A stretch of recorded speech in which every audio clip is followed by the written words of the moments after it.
not here. I told him to be here.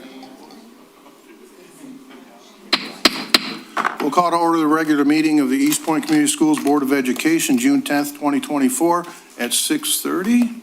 Please call the roll. Mr. Grunberg, Here. Dr. Early, Here. Mr. Williams here, Mr. Roscoe, Here. Mrs. Rayford, Here. Mrs. Richardson, Mrs. Grunberg. Here. Okay, if we could all stand for a pledge, please. To the flag of the United States of America and to the republic for which it stands, one nation, under God, indivisible, with liberty and justice for all. Yep.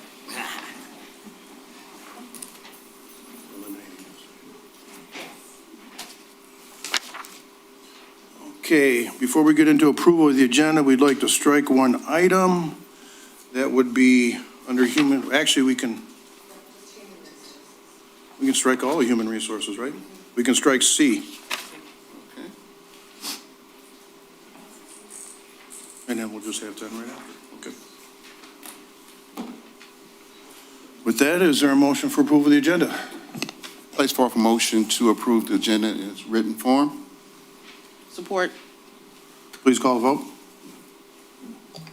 Mr. Roscoe, Yes. Dr. Early, Yes. Mr. Grunberg, Yes. Mr. Williams, yes, Mrs. Rayford, Mrs. Richardson, Mrs. Grunberg. Yes. Okay, is there a motion for consent agenda? I'll make a motion that we accept the consent agenda as presented. Support. Please call the vote. Mr. Williams, yes, Mr. Roscoe, Yes. Mr. Grunberg, Yes. Dr. Early, Yes. Mrs. Rayford, Mrs. Richardson, Mrs. Grunberg. Yes. Okay, next we have superintendent's report. Superintendent Gibson. Good evening, ladies and gentlemen of the board, those of you joining us online at home, and welcome everyone joining us here in real life here at the board meeting this evening. This is your superintendent's report. This is our final opportunity to focus on those moments that matter, and we've got a lot of them here tonight to celebrate. First off, we'd like to pause and celebrate East Point High School junior Kayla Monroe won the Division II state championship in the shot put with a throw of 45 feet 6 inches, beating her previous record by more than 2 feet. She also finished 7th in the discus with a throw of 124 feet 1 inch. And so the board has asked that she be here tonight because they'd like to celebrate and acknowledge her. So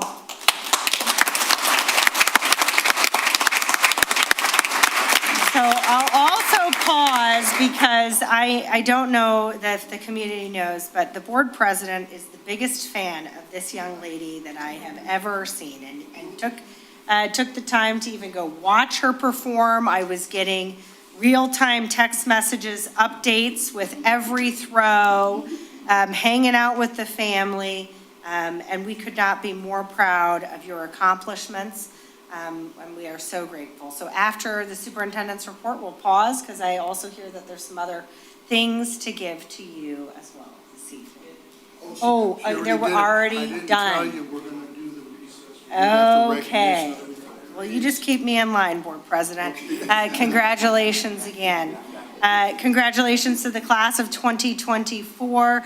These are just a few of our pictures from our commencement ceremony last week on May 30th. Great night to celebrate, and the students did such a fantastic job planning their commencement activities. Congratulations to in-house scholarship recipients. East Point Community Schools gives a number of scholarships away annually, and it is because of the generosity of community organizations, former students, as well as former staff members and their families. So this evening, I'd like to recognize the Roloff Memorial Scholarship recipient, Brittany Howard. The Corinne Harper Scholarship for Public Services to Marisha Davenport. The Catherine Green East Point Roseville Chamber of Commerce Scholarship to Trinity Brown. The DAV East Detroit Chapter 107 Scholarship to Marisha Davenport. The Darlene Zavarens Memorial Scholarship to Brittany Howard. The East Point Shamrock Scholarship to Talia Butler and Brittany Howard. The East Point Schools Administration Association Scholarship to Trinity Brown. And the East Point Gratiot Cruise Scholarship by Brittany Howard. Then additional in-house scholarships and recipients, the Odd Fellows, the retirees of East Point Schools, the East Point Community Chest, the Lions Club, the EDFT Trust Fund Phil Gentile Memorial, the Founders Award, the Imbrowitz Memorial Scholarship, the Larry Andrews East Detroit Scholar Athlete, the Leroy Holmes Memorial Scholarship, the Lewis Sachs Memorial, the Medina Boreza Memorial, the Michael Ciamarito. They're killing me with the names, but does anybody know how to say Ciamarito better? Chiamatero, all right, from the right. Ray Berlin Memorial Scholarship, the Violet Olbian Memorial Scholarship, the Charles Hertel Memorial, the Hugh Gervais Memorial, the Sharon Mazurek Memorial, the Caroline Taras Scholarship, and the Peter Presnitzy Scholarship, the Joe Hidge Scholarship, and the Lewis, who's gonna help me on this one? Petrick Scholarship. All right, good job over there, Assistant Superintendent. So a huge number of donors. We had one that could not make the in-house scholarship daytime, and I'd like to welcome the Hillside Foundation for a special presentation this evening. Mark Beltz, Justin, John, and Mike are going to be joining us. So Mark, if you guys would like to come to the podium. We've got one more scholarship to give away, and Mark Beltz of the Hillside Foundation. Mark, welcome. Hi, good evening, everyone. Thank you for the school board for letting us talk here today and acknowledge two of who we think are the best and brightest of the graduating senior class this year. We're part of the Hillside Foundation. There's 8 of us total. We all graduated from East Point High School, or East Detroit, which it was formerly called. And we really look to give, we started fundraising 5 years ago, and we utilize those funds in a variety of different ways. And it's really overall just how we can give back to the community and create the biggest positive impact that we can with those funds. And we do it in a variety of ways. We do a turkey giveaway at Thanksgiving. We support Friends of Foster Care at Christmas. We support a lot of the different athletic programs at East Point, in the East Point District. But this is by far our largest financial commitment back to the district, and really probably the most rewarding to us as well, because we think in creating that, in the biggest positive impact that we can, we think that that is investing in the children and the youth and the people in the district. So we've got 2 great recipients of the award. The first person is not able to be here. Her name is Talia Butler, but she was a great representation of what we look for in a recipient. And we don't always look for the highest GPA or the most athletic achievements, but it just so happens that the 2 recipients this year are absolute academic rock stars. And Talia Butler was the valedictorian. So we think she's going to represent the foundation in a great way and do a lot of great things in the future. The next recipient, and you can come up, Brittany, is Brittany Howard.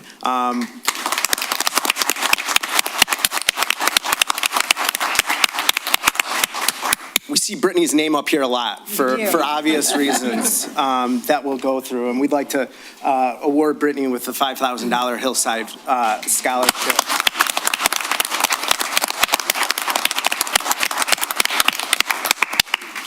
So when I go and talk to the graduating seniors when we open up the application process, and we explain, who we're looking for, what we want to learn from them in the application process. And when we were reviewing Brittany's application, it came through very evidently that she is a leader in this community, she's a leader in the classroom, and she's a leader in a lot of the various activities that she participates in: volleyball, track, National Honor Society. I want to also recognize her parents who are here today, because I know there's a lot of effort that Brittany went through, but also from the parents as well, in order to.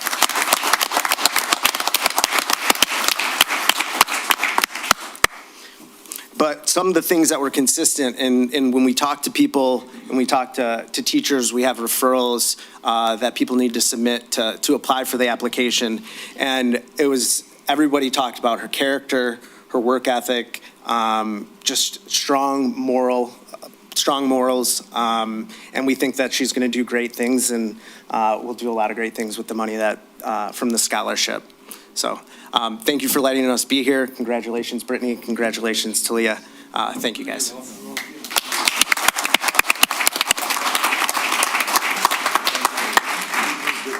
Thank you so much, gentlemen, and we do like the big checks. Those are kind of fun. Those are really fun. Principal Yarch, if you could take that big check to Talia and work with Mark on making sure that she gets that opportunity as well. Thank you so much, gentlemen. We really appreciate it. The Little Inventors Award, a big thank you to Miss Bonet Lewis and Miss Trippy, who participate in the Little Inventors STEM program at the Macomb Intermediate School District. Students were challenged to come up with genius solutions to real challenges people are facing in Michigan and beyond. Out of 1,500 entries countywide, Bellevue fourth grader Corey J. was one of just a handful of students to receive an honorable mention. Congratulations. We have two students at Pleasant View, fifth graders, who placed in the top 5 in Macomb County in the Lake St. Clair Water Festival Drawing Contest. Congratulations to Autumn C., who finished 3rd, and Brooklyn S., who received an honorable mention. Their drawing celebrated the idea of keeping our water area clean. The ELC Family Flower Planting Day, our Early Learning Center preschoolers and their families came together for an annual flower planting day to plant flowers and bulbs outside of the school. They also all planted a sunflower seed to take home to their own garden. It was wonderful to see the dads, the grandparents, and the parents out and enjoying a wonderful day with their children at our Early Learning Center. Thank you to the staff at Bellevue. Debbie Threed organized its 3rd annual Memorial Walk on May 24th. Many of our family and community members attended and heard messages from both students and guest speakers before joining all of Bellevue's students and staff to walk around the block in honor of any loved ones that have recently passed. Culinary arts certificates. This is a really big deal. Several of our East Point High School culinary arts students passed the National Restaurant Association Serve Safe Manager Certification Exam. Passing this exam is a culmination of rigorous process that many of our second-year culinary students have completed to earn this nationally recognized certificate. This means that our students leaving East Point High School, or even as juniors, could go out and manage restaurants. They now have passed the Serve Safe requirements. A big thank you is owed to Chef Shoemake, who runs the program and who encouraged all of these students to work towards this. This is not a requirement for passing or to get a grade. This is something above and beyond that our staff are encouraging students that they can pass exams that many adults struggle to be able to pass. So congratulations to our students, and we wish them success. We have nominated 2 East Point High School juniors. Samantha Gilbert and Carlos Jones have both been nominated. Excuse me, sir. Excuse me. Could you please open the door? We are required to keep the meeting open, and it requires keeping a door open as part of the Open Meetings Act. Thank you. East Point High School junior Samantha Gilbert, good job, Mr. Williams, and Carlos Jones have been nominated to represent East Point Community Schools on the Michigan Department of Education Student Advisory Council. If selected, the students will participate in monthly virtual meetings with State Superintendent Dr. Michael Rice, and other state leaders to provide valuable student perspectives to statewide initiatives and programs. So everybody cross your fingers, and let's hope that Samantha and Carlos get selected for this MDE committee. I'd like to give a shout out to a staff member this evening. We publish a monthly newsletter. It's called Get to the Point, to all of our staff. It includes updates from curriculum, human resources, and also offers professional development opportunities. Well, recently Huntington Bank offered an opportunity to attend a night with Ron Clark, and Ashley Ackner saw this in the Get to the Point monthly newsletter, and so she decided to attend. It was called Ignite the Classroom. It was an event happening in April in Detroit, where she won a paid trip to the Ron Clark Academy for a 2-day, all expenses paid event in July. The 2-day event was meant to share more about the Academy's teachings and strategies with teachers in the Metro Detroit area. Huntington Bank is paying for every teacher who showed up at that professional development to attend Ron Clark's Academy. And I couldn't be prouder that we had a teacher that took her time out of a personal night to go attend professional development, and now is being honored with a trip to Georgia to go see Ron Clark's school. So congratulations to Ashley Ackner, and thanks for reading Get to the Point. Thank you to our retirees, many of whom are probably tired from a long school year, but we'd like to recognize some of our retirees this evening with a ceremony here later. Upcoming events, June 13th is the last day of school. It is a half day for students. June 17th will be the first day of high school summer credit recovery. High school summer credit recovery is open to students outside of the district. Please contact East Point High School if you're interested in joining. Tuesday, July 2nd will be the Gleaners food distribution. Please note it is a day change as the 4th of July falls on our normal distribution day. And the first day of summer discovery summer program is July 8th. And that concludes the that concludes the superintendent's report. We can take a short remission if you'd like. Well, I was going to have any. We do not have any here in attendance this evening. First off, let me do the hearing of the public, and then we'll take a brief recess. If anybody wants to step down, maybe Leah, talk to her for a minute, or you talk to her for a minute. Ask her. Your mic is not on. You guys can't even hear me. We're going to take a recess after hearing of the public. That's right now. Opening up the hearing of the public at 6:48. Does anyone wish to be heard? Anyone wish to be heard? Seeing none, it closes at 6:48. Before we take that, I do want to say something publicly about both of these, because I do have a little bit of an association. First off, Mr. Belts. Mr. Belts. He's out in the hallway. Oh. I know, I hear him.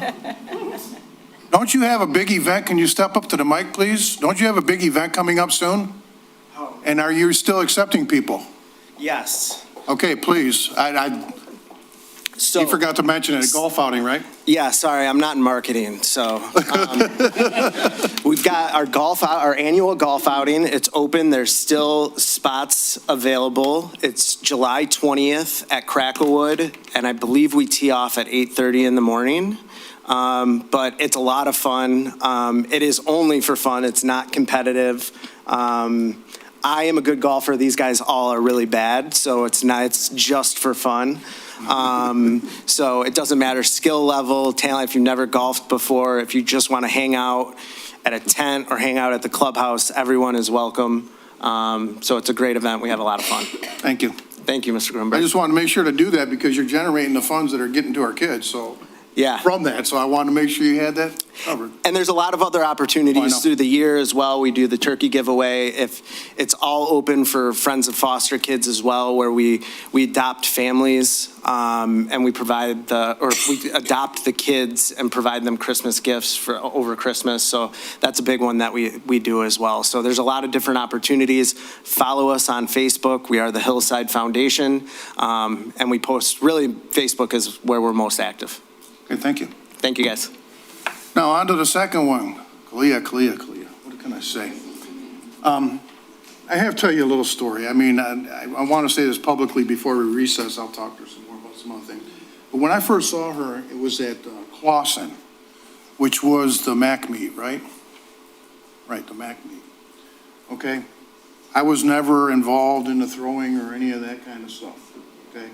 I did do a little bit of track when I was younger, wasn't really fast, wasn't good at distances. Soccer was my sport. I walked up, and she was wearing her East Point shirt, so I knew she must have been our representative. And I noticed her, she was doing something. She was taking the shot put, and she was planting it into the ground. I mean, she was just taking this thing and just planting it in the ground as hard as she could. And I walked, and I'm standing there, I'm watching, I'm like, oh my God, I'm intimidated. And I'm not even throwing against her. I'm like, oh geez, I'm intimidated. I was almost afraid to go up and say anything to her. I mean, I was intimidated. I was like, but then I walked up and I introduced myself and she opened her mouth. Oh my God, what a ray of light. That person that you see doing that, I don't know if you've seen the picture in MLive, have you? You kind of do something with your tongue. I did when I was a kid as well too, but we won't talk about that. But to see that face on that picture in MLive and to actually talk to her, and that's why I'd love for everybody to have a chance to meet with her, because she's just such a delightful young lady. I can't believe it. Now I got a couple questions for you. Let me see if I'm right. Your longest throw, 45.6? Okay. How tall are you? 5'7". So let me see, 45.6 and 5'7", puts you at about 51.1, right?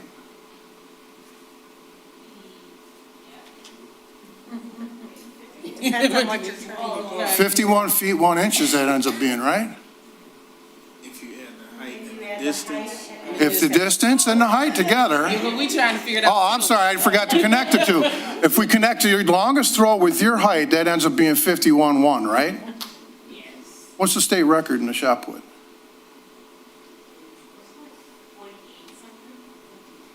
50 feet, 9.5 inches. So all you got, and you improved, last year, I think your longest was what, about 39.6? That sound about right? So you improved 6 feet in this 1 year. You don't even have to improve 6 feet. So, remember I told you, don't go to states just looking to do well. You remember I said that? You go there to do what? To win. You go there planning to win. So next year, you know what I look at? You've inspired this guy. I didn't know anything about this. I've learned more about shot put in the last month than I probably knew my whole life. But I'm looking at it right now and I'm thinking 50 and 140. You know what those numbers mean? I'm quite sure you do, right? Yeah. I think, I told you, you got to have a nice high goal. I think it's possible. And I think we might be bringing back somebody who's state champion 2 events. And also, as another factoid, I think you were the only young lady from Macomb County to be a state champion at track this year. The only young lady from Macomb County to be a state champion this year.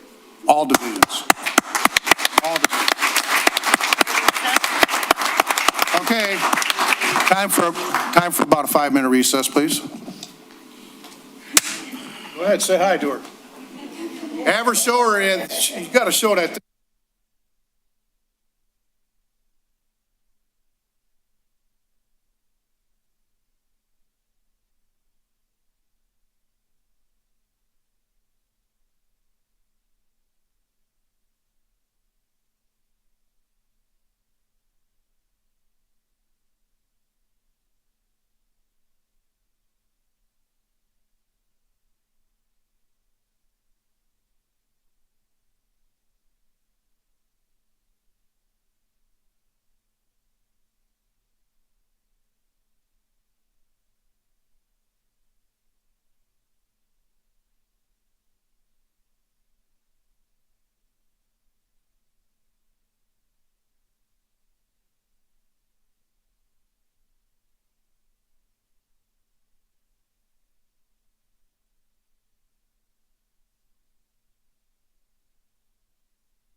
call the meeting back to order at, we got 7:08. A little bit longer than 10 minutes. Just a little bit. I didn't have my watch on me, sorry. Okay, next we have recognition of retirees. We want to recognize the retirees. Oh, Julie's coming. I thought you went. Good evening, board members, superintendent, and community members, both here and watching from home. Tonight is our bell ceremony, where East Point Community Schools gives each retiring teacher the traditional school bell. These bells have their name engraved on it and their years of service as a thank you to their years of service to our children and our community. Tonight, we have a program where we celebrate all of our retirees. We have Elizabeth Beth Burr, who is a teacher from Pleasant View. Rebecca Ceresa is our high school counselor. Susan Crossland was a kindergarten teacher at Crescentwood Elementary. Tricia Dickens was a teacher at Pleasant View. Brian Fanning was a middle school science teacher. Vicky Sue Gassel was one of our parapros at Pleasant View Elementary. Susan Martin Hamden, a social worker at East Point High School. Flora Mukovic was a teacher at East Point High School, and Kimberly Zatella was a teacher at the 8th grade academy. Unfortunately, none of these people could join us tonight. They were all invited, but we do have their bells for them. You can see them over here behind me, and we will make sure they get their bells. So again, we thank them for their years of service and dedication to our kids.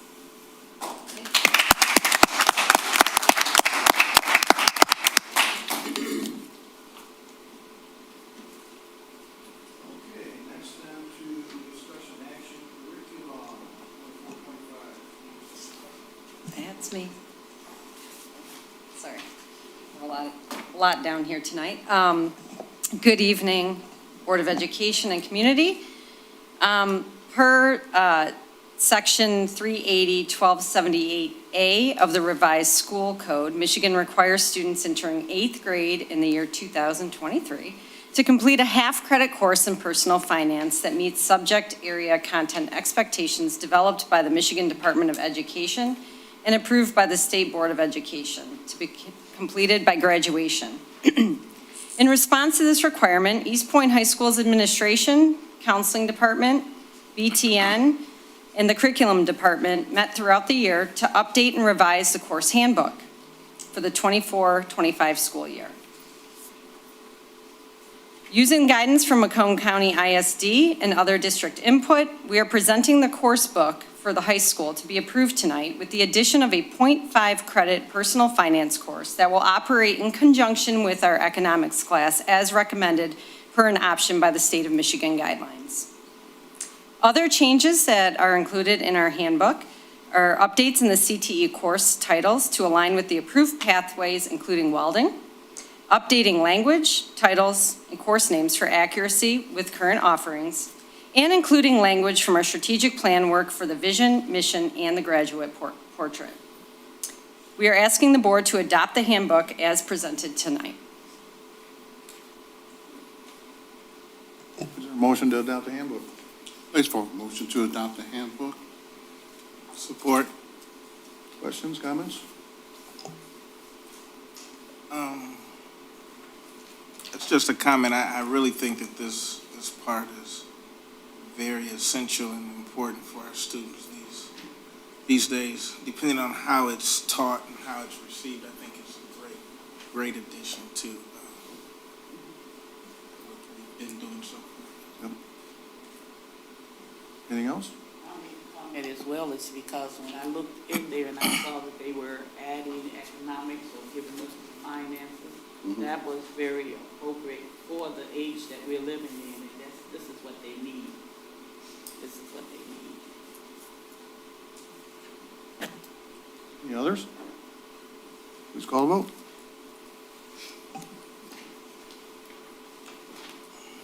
Okay, Mr. Roscoe? Yes. Mr. Williams, yes. Mr. Grunberg? Yes. Dr. Early? Yes. Mrs. Rayford? Mrs. Richardson? Yes. And Mrs. Grunberg? Yes. Okay, Okay, next we have a presentation, Partnership Schools Update, and District Assessment Data.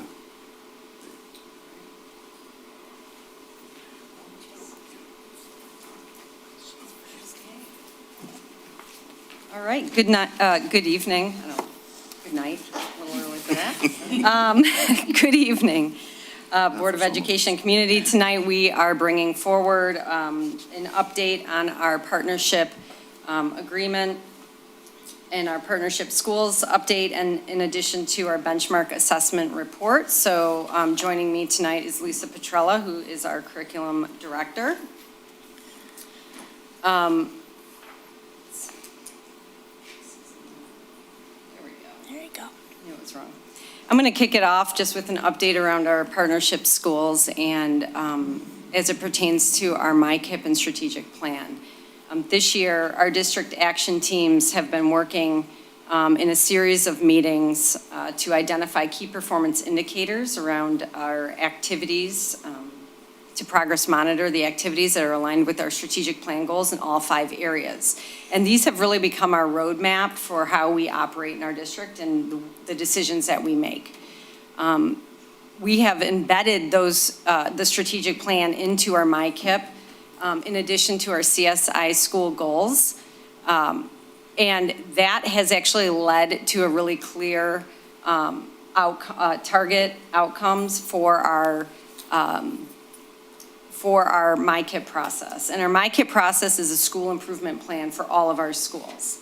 So instead of creating new goals, we as a team decided to take the strategic plan and make those all of our overarching goals for our school improvement process. And then throughout, the way the MyKIP is set up is that everything that you build out into MyKIP, those activities then are what we use to align our funding.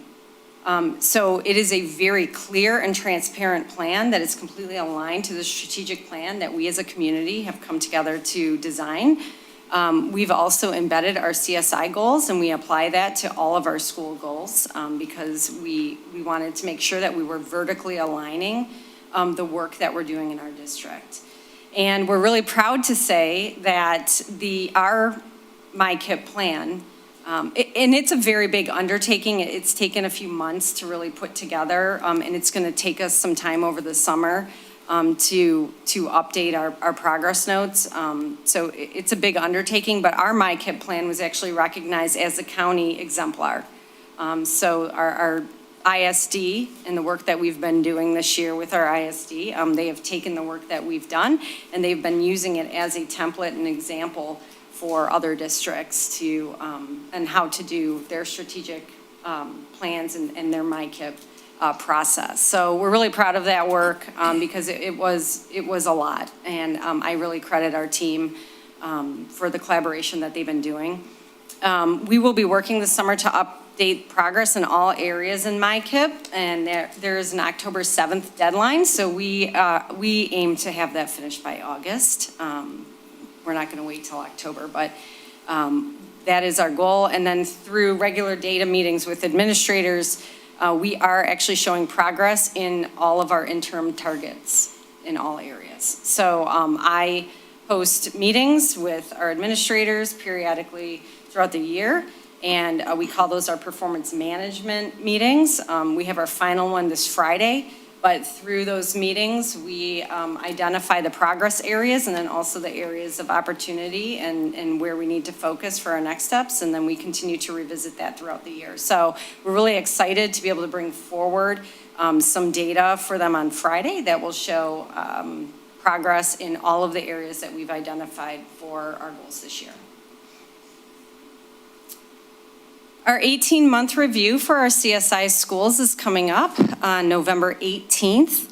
Our 2 CSI schools are the high school and Pleasant View. We have been collaborating with our ISD and our MDE PAL, Dr. Teasley, to do some data digs along the way. We started off on May 30th with a very in-depth data dig around all of our goal areas. And then we will continue that work throughout the summer, reconvening again for another data dig on August 13th and on the 15th. And then there will be a superintendent's meeting on September 12th to check maybe check our work.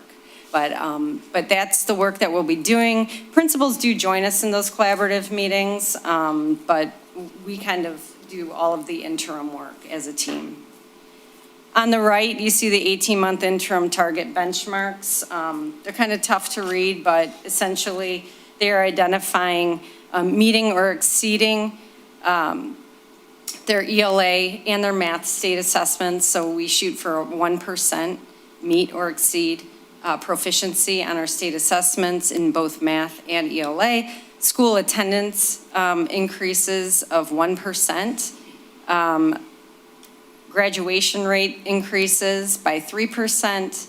And then another academic set of goals, which is the growth in math and reading on local assessments by 1% and 2% respectively. And then we have process goals, which are to create performance management tools with multiple measures of data for each of the strategic plan goal areas, which we do by our frequent meetings with administration throughout the year.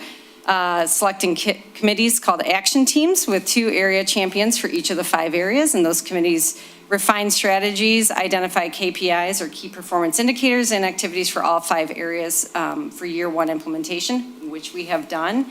And those KPIs, those key performance indicators, are what we're using to monitor our progress in all the goal areas. And then establishing the BTNs, which are our building turnaround networks in each school, which are essentially leadership teams comprised of teachers and other support staff led by principals. And they establish annual goals in line with those action team activities as identified in the district strategic plan.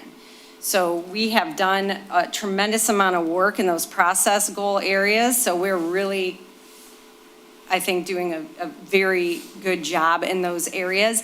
And in doing so, we are really driving achievement and improvement in all of those other areas around attendance, graduation rates, and the academics. And I'm going to hand it off to Lisa now to dive into our benchmark assessment report, which is just a kind of overview of some of the data we're going to be bringing forward with our principals on Friday. Good evening. As you know, all school districts in the state of Michigan must use an MDE-approved benchmark assessment tool to measure proficiency in reading and math. I've been to this podium a few times last year as well as this year to do this very thing. Here in East Point Community Schools, we administer NWEA map growth 3 times a year in the fall, winter, and spring. The iReady diagnostic is also MDE approved, but due to our CSI schools and the need for historical and longitudinal data, we must utilize the same assessment to compare current data to the identification year, which was the 2021-22 school year.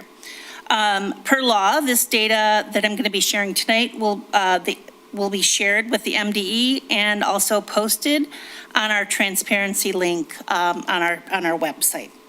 I'm also excited to share a bit of exciting year 1 iReady math data with you. It's the curriculum that you approved purchase of last year. We have that full year under our belt now, and so I wanted to show you some good progress that our students are making.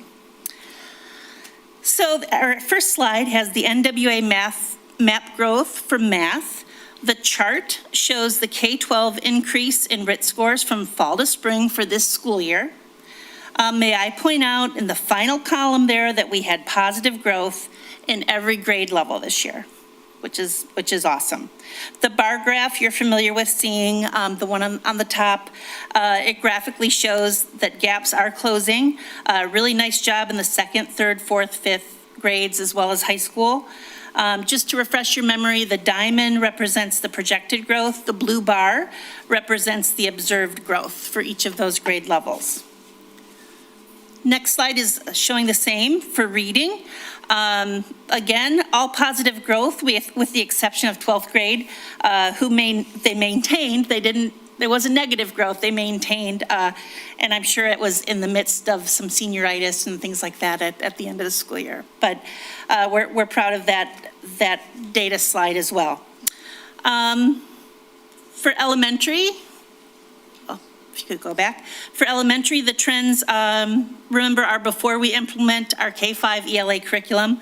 I know not everyone probably is feeling the same, but I'm so excited for fall to see how we can roll that out. I'd like to highlight a few positives. If you look at the examples on the screen, grade 3 at Pleasant View and grade 2 at Forest Park are two that I'd like to highlight. The left side of the bar shows achievement bands in fall of this year. Okay, and then we're going to compare it to the right side, which shows spring. So the left side is fall, the right side is spring. Over the course of this year, in addition to the RIT growth increases and students meeting growth projections, here's evidence that we have several ECS teachers moving students in the positive direction.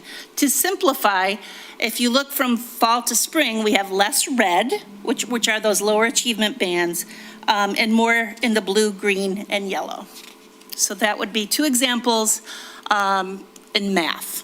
Next slide is going to show some similar comparisons for reading. I'd like to highlight grade 11, who has embraced the new ELA curriculum that was approved last year. This is their first year of that implementation with My Perspectives. So you'll notice again that we had 19% in the green and blue achievement bars in the fall, and that was increased to 25% in the spring.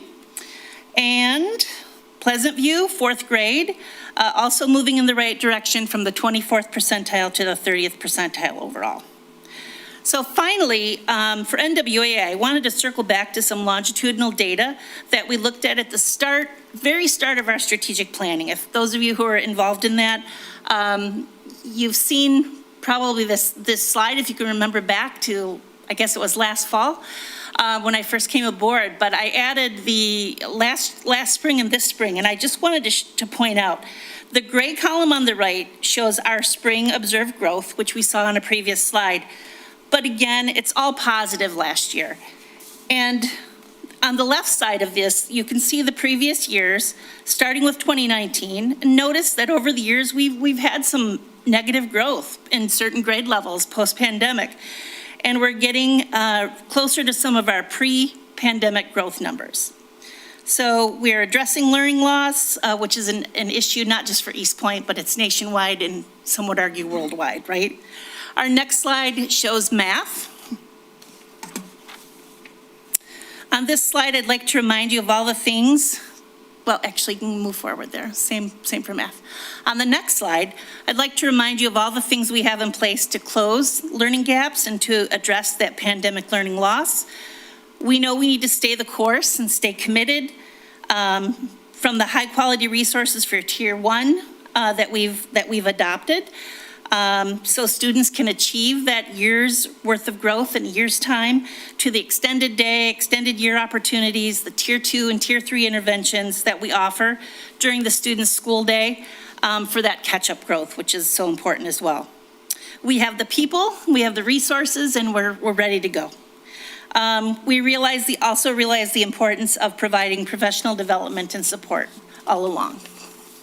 I'd like to also point out that last bullet point one more time. New curriculum, K-12, ELA, and math, both for general ed and special ed. Thanks to you guys for that.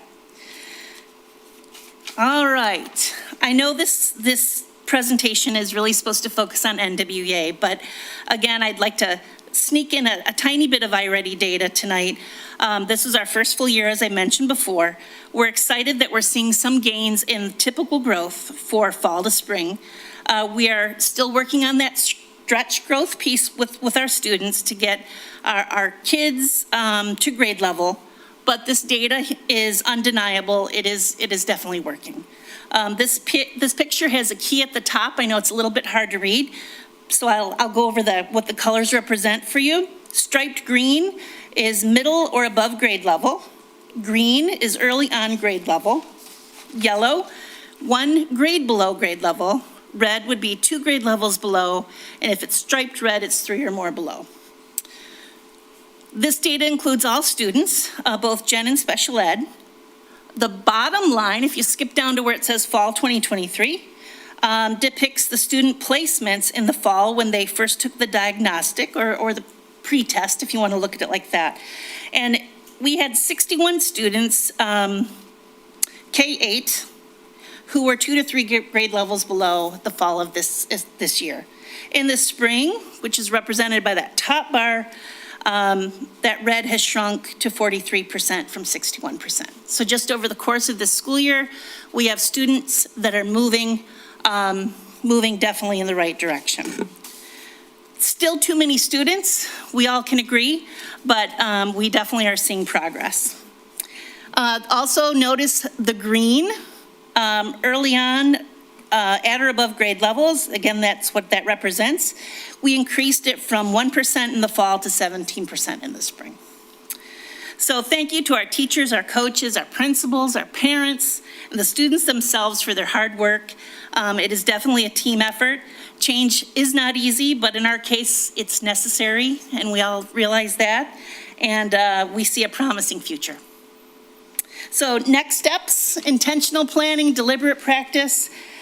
We know we're going to stay the course in all of these areas that you see listed here and bulleted for you. It's been my pleasure to serve you again this year, and I hope everyone has a really great summer. I'm sure I'll be checking in again soon. Anything else, Stephanie, on? No. From our end? No, Okay. thank you. Does the board have any questions for Assistant Superintendent Stephanie Fleming or for Lisa, our curriculum director? Looking at that fourth chart, I think going back where you had the eighth graders, I think they had 0.5. One more. I think it's one more. The whole chart. Okay, yeah. This And reading? See the eighth grade, the chart up the top? Yeah.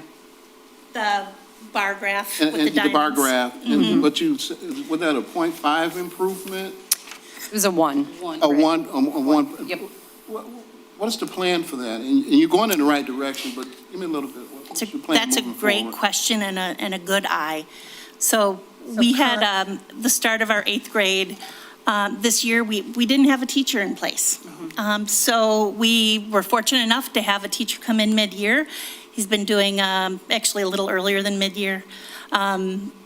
We have the new curriculum, and he's doing a great job in that arena. But that, I think, plays a little role in not having that foundational piece when we had a new curriculum. But otherwise, we hope that's just a little blip on the radar, and that changes. Still a great job. Still growing. I just wanted to say, Lisa, I think that y'all are doing a great job to take your program and make it statewide. It has to be said that that is something that you should be really proud of. When you brought iReady to us, you were super excited, and you was like, it's going to be some improvements, and your team was super excited, and you have shown the fruits of your labor that they are increasing the scores. Yes, it may not be where we want it to be, but we always got to take those baby steps, because even baby steps will get you where you're going. That's right. I really applaud y'all in the work that y'all are doing. Thank you. And I have a question about the star on the 12th grade. Now, is that because they were not tested? And over here on this chart, are we looking for that 4 from the 11th to come down to the 12th? Nope, Hopefully. if you look across, they had the same average score in the fall as they do in the spring. Right, So no growth, maintained the same score all the way across. okay. Yeah. I have one.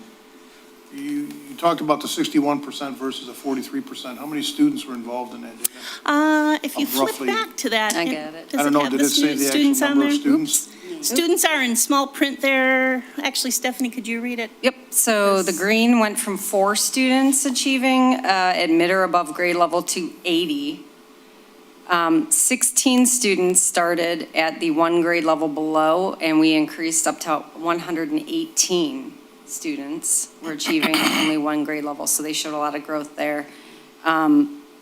And I'm then, just thinking that 18% based on that number of students, that's still a lot of students to move from being two or three, Absolutely. oh, yeah. two grades or Definitely. behind or worse to Yeah. one grade or less. And 18% is quite a few students. It's really That's a lot of life-changing students. And then if for you those look at students. the end, 3 or more grade levels behind, at the beginning of the year, we started with 392 students. 3 or more grade levels behind. And after 1 year, now you have 277 that are there. That's a massive improvement. And you have to remember that when kids are coming in 3 grade levels behind, there is an inordinate amount of catch-up growth that has to happen. And what we're liking about iReady is we're seeing the students who are 3 or more grade levels behind moving up to be 1 grade level behind in a year. When we have students for a full academic year, we see amazing growth. And so it is a testament to the new curriculum, the training and implementation from the curriculum department, which has been spectacular. Just when the board buys the curriculum, that is when the work begins. And then it is ongoing support to ensure that it is being rolled out in classrooms with fidelity. And I think Lisa and the curriculum department have done an exceptional job of ensuring that rollout, and we can't wait to see what happens in year 2, because this is the first time for teachers teaching this program too. So there's that, usually what we see in curriculum implementation is a dip in student growth, because there's that shift. We're not seeing a dip because our kids were so far behind, that this was a much-needed infusion. And we anticipate even better results in year 2. Well, I think, I was gonna say something to that point before John jumped in ahead of me. But I'm still, I was excited because you all were excited when you first presented this curriculum to us.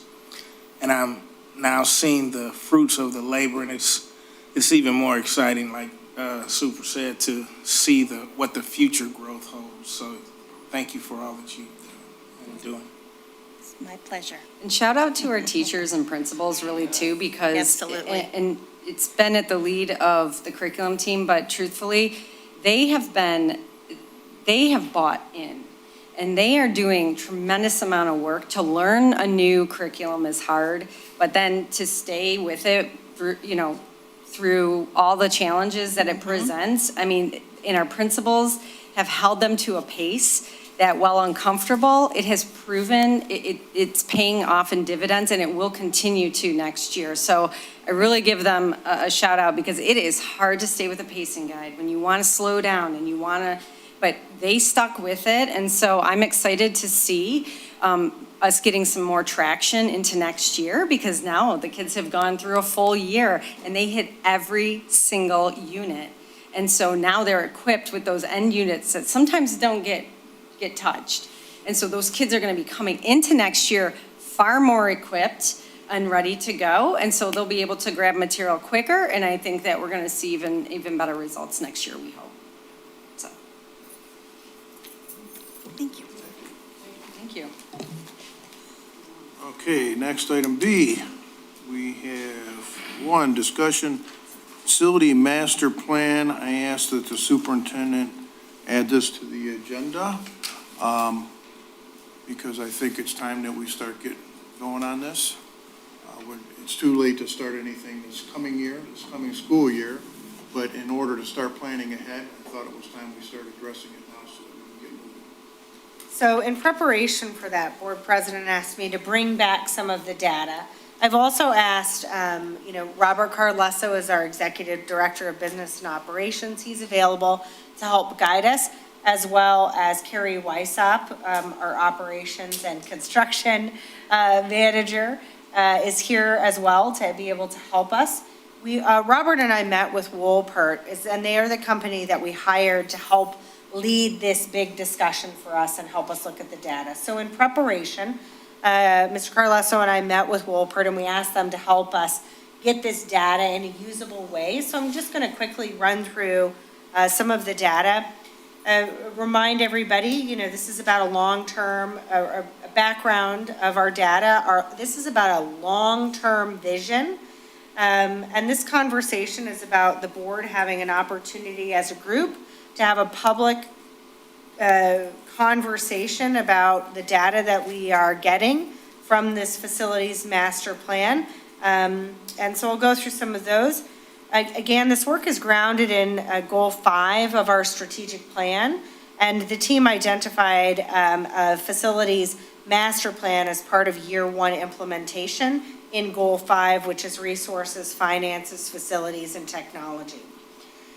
We did a facilities study, and this is the data that the board has reviewed before that Walpert brought back to us. Our early learning center has a facilities condition index of 70%. That means that the cost to replace the facility, that the facility needs about 70% of the cost of a total replacement.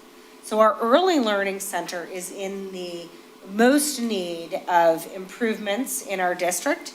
And then, you get down to the high school, which has a lower FCI, but there's a lower FCI because it is such a massive campus. And so that campus has the capacity to hold 2,600 kids, and we have less than 1,000 in the facility. So the FCI is lower because if you were going to recreate that whole campus, it's on 17 acres, 305 square feet. That's going to be a lower FCI. Then when we look at our data with our capacity, again, we have a lot of capacity here. We do not have the capacity if our early learning center continues to grow at the rates that it has been in the programs that we've been providing.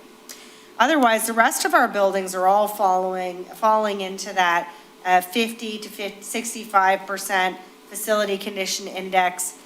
We've done a lot of work in those facilities to improve them.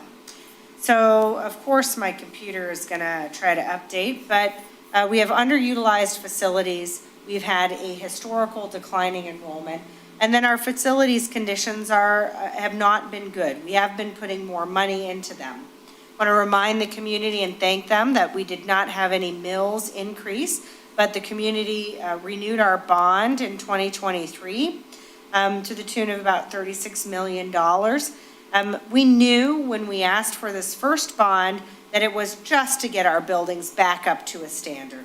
And we knew that doing a facilities master plan may involve us having to ask the community for additional funds in the future, depending on the direction.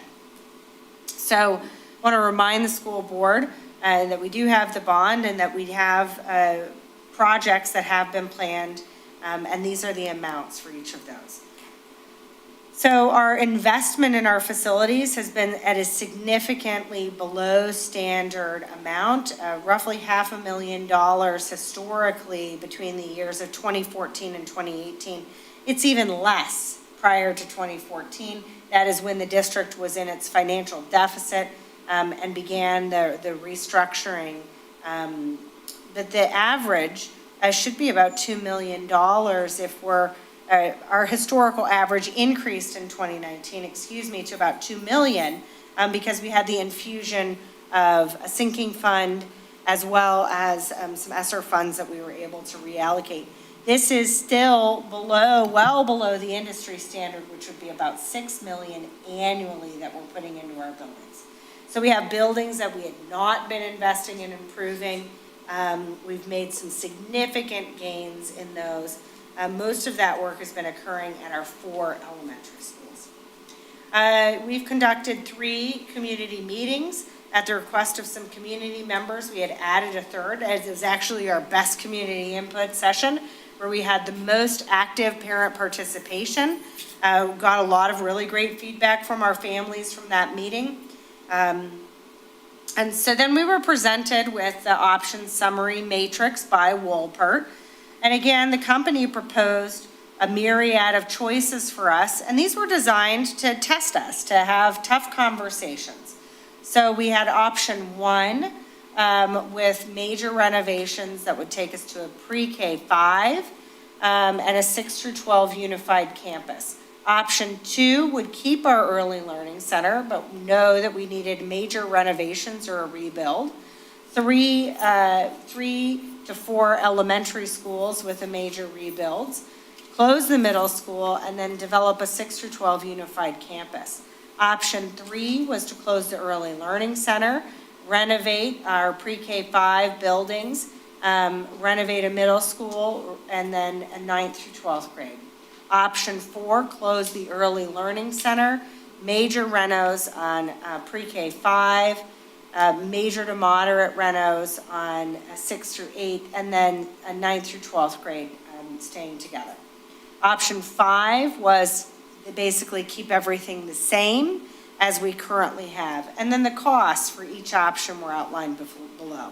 So these were the 5 options we took to our constituents that came to our community events. Again, the costs depend on what we decided to do with the high school, but the high school options range from anywhere from $28 million to $103 million. Our highest cost plan would be about $178 million. So option 2 was the most widely selected option. It would have us keep the early learning center, convert our elementary schools to K-5 schools, close the middle school, and develop a unified K-12 campus. In our conversations with families, they were adamant. It's okay to have a 6-12 campus. They cannot mix together. You must keep the middle school kids away from the high school kids. So it's okay to have them on the same campus, but our families really loud and clear said, please keep the buildings separated. They even referenced Clintondale, which has a unified campus and separate buildings. They referenced Fraser, which has a unified campus and separate buildings. So option 2 of keeping an early learning center, going to 4 K-5 elementary schools and 1 unified campus was the #1 pick.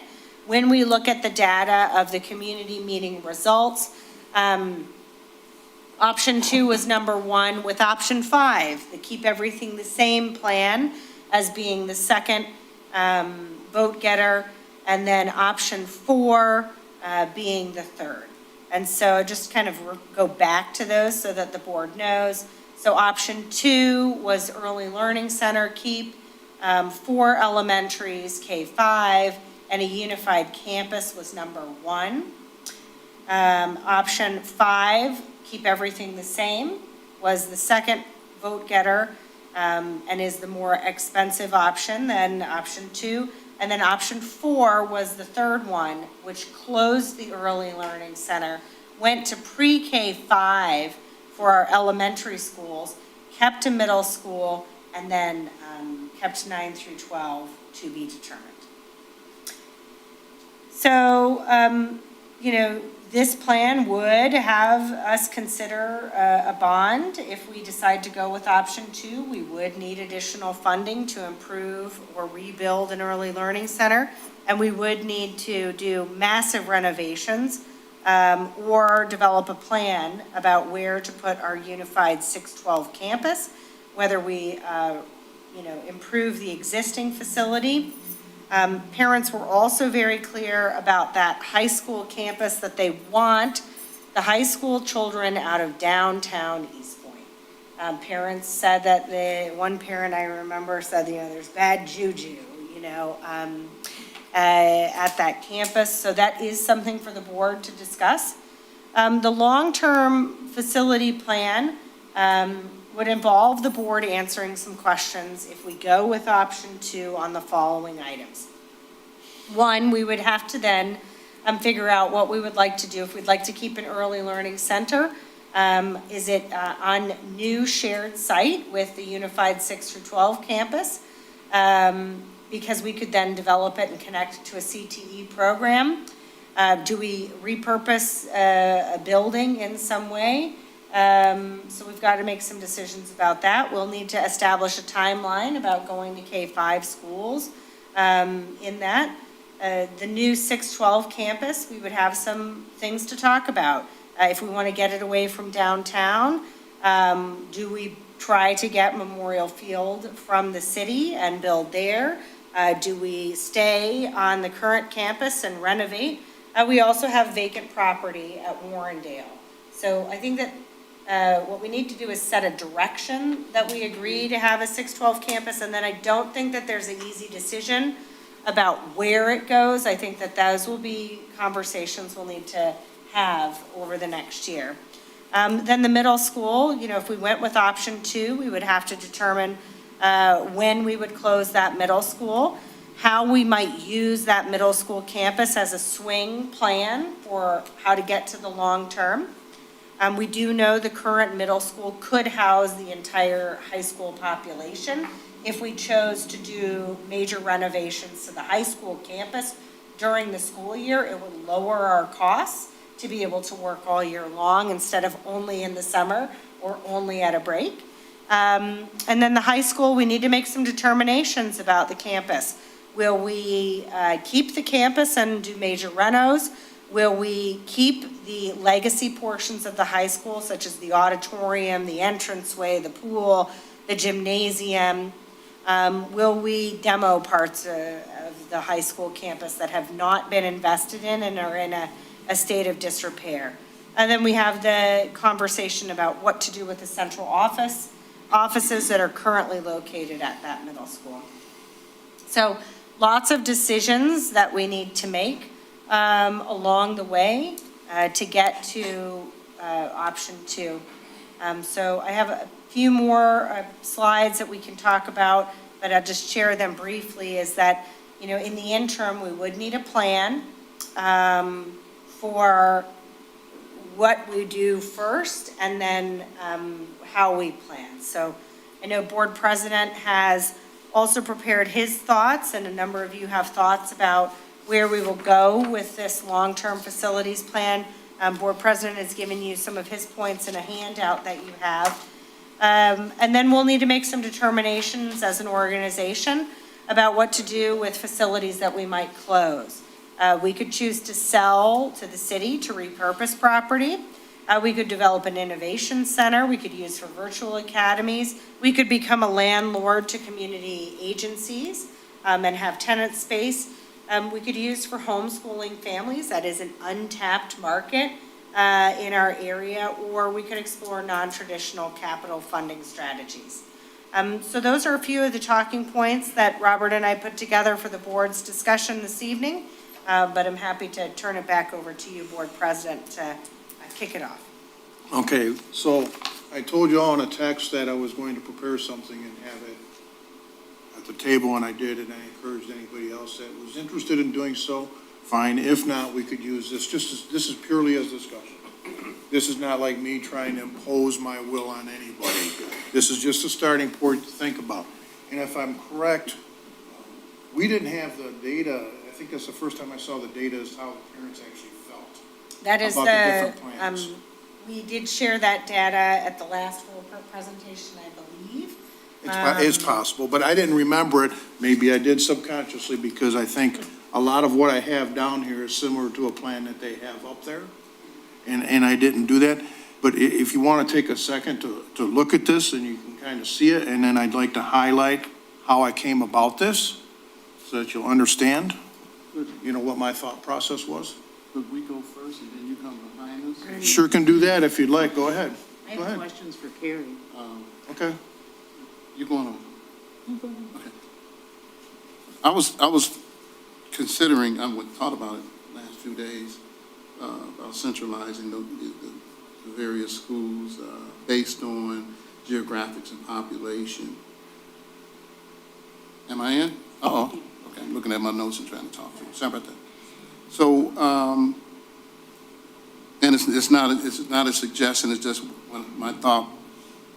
When I get to thinking, it's kind of crazy. But when I see facilities and what we're about to deal with, I see where we're not utilizing the high school. So I'd say trim the fat in the back. That's what I call it, trim the fat in the back. and all of the many years of usage and non-usage to go and to bring on an early learning center based on the population and the geographics of the early learning center. And I see a community center as well as a CTE unit. Based on, and I hadn't seen these notes until today, what you have. So we was kind of thinking on the same line, so to speak. And I think it's due to having a great discussion, but we need to know what direction are we going and what we want to do, and I think that's why we're here tonight. So I just think about centralizing history, which is the high school, a lot of history.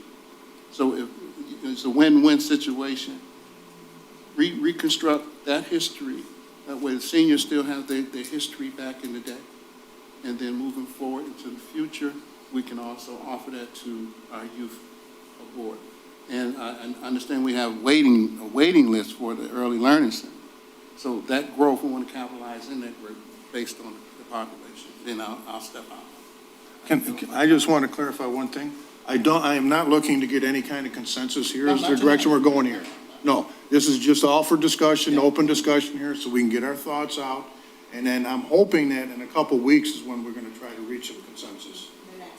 Next board meeting, that's in 2 weeks, right?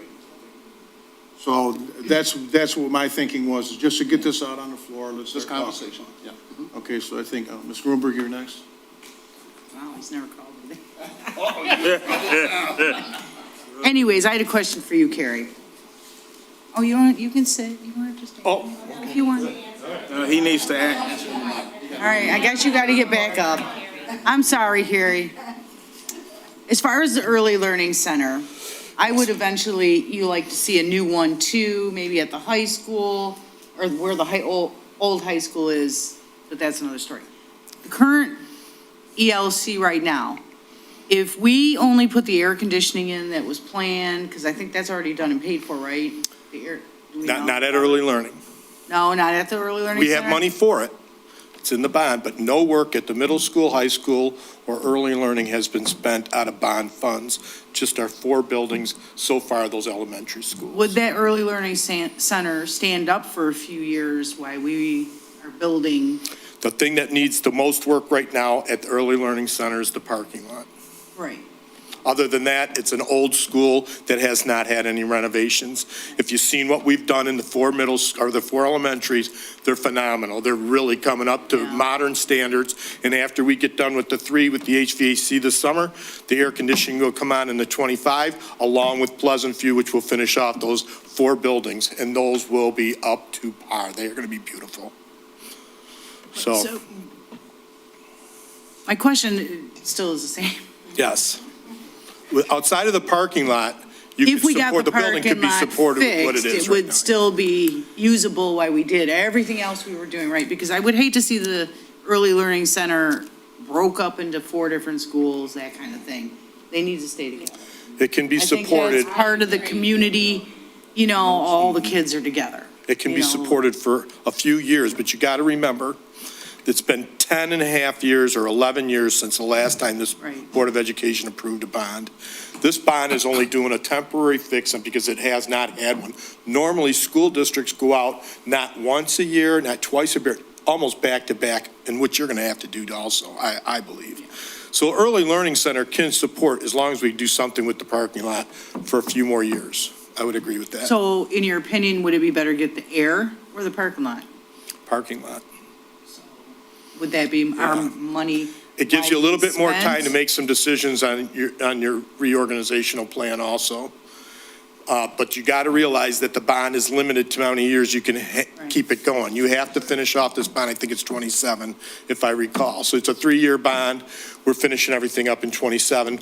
Right now, we're in schematic design, which is deciding what to do for 26 right now. And without those other 3 buildings included. Right. So the last thing that we would do on your decision, the superintendent's decision, is the final would be those 3 buildings, if we're going to do any bond money with those. If we decide to close any one of those schools, you can take that bond proceeds and utilize it to upgrade some of the buildings, because you will have to do something different if you start to put early learning in other buildings, because those have to come in because they're little kids, the toilets have to be changed, Yeah, just measurements have to be done in the lead. I and all remember that, when they so, did it at yeah. Woodlands. All right, well, that was my question about that, because my thought is, I don't want to spend too much money if that building's going to be vacant in a couple years, because I would like to see the old parts of the high school saved and everything else torn down, and I would like to see a community center, wraparound services, a community pool, all that kind of stuff.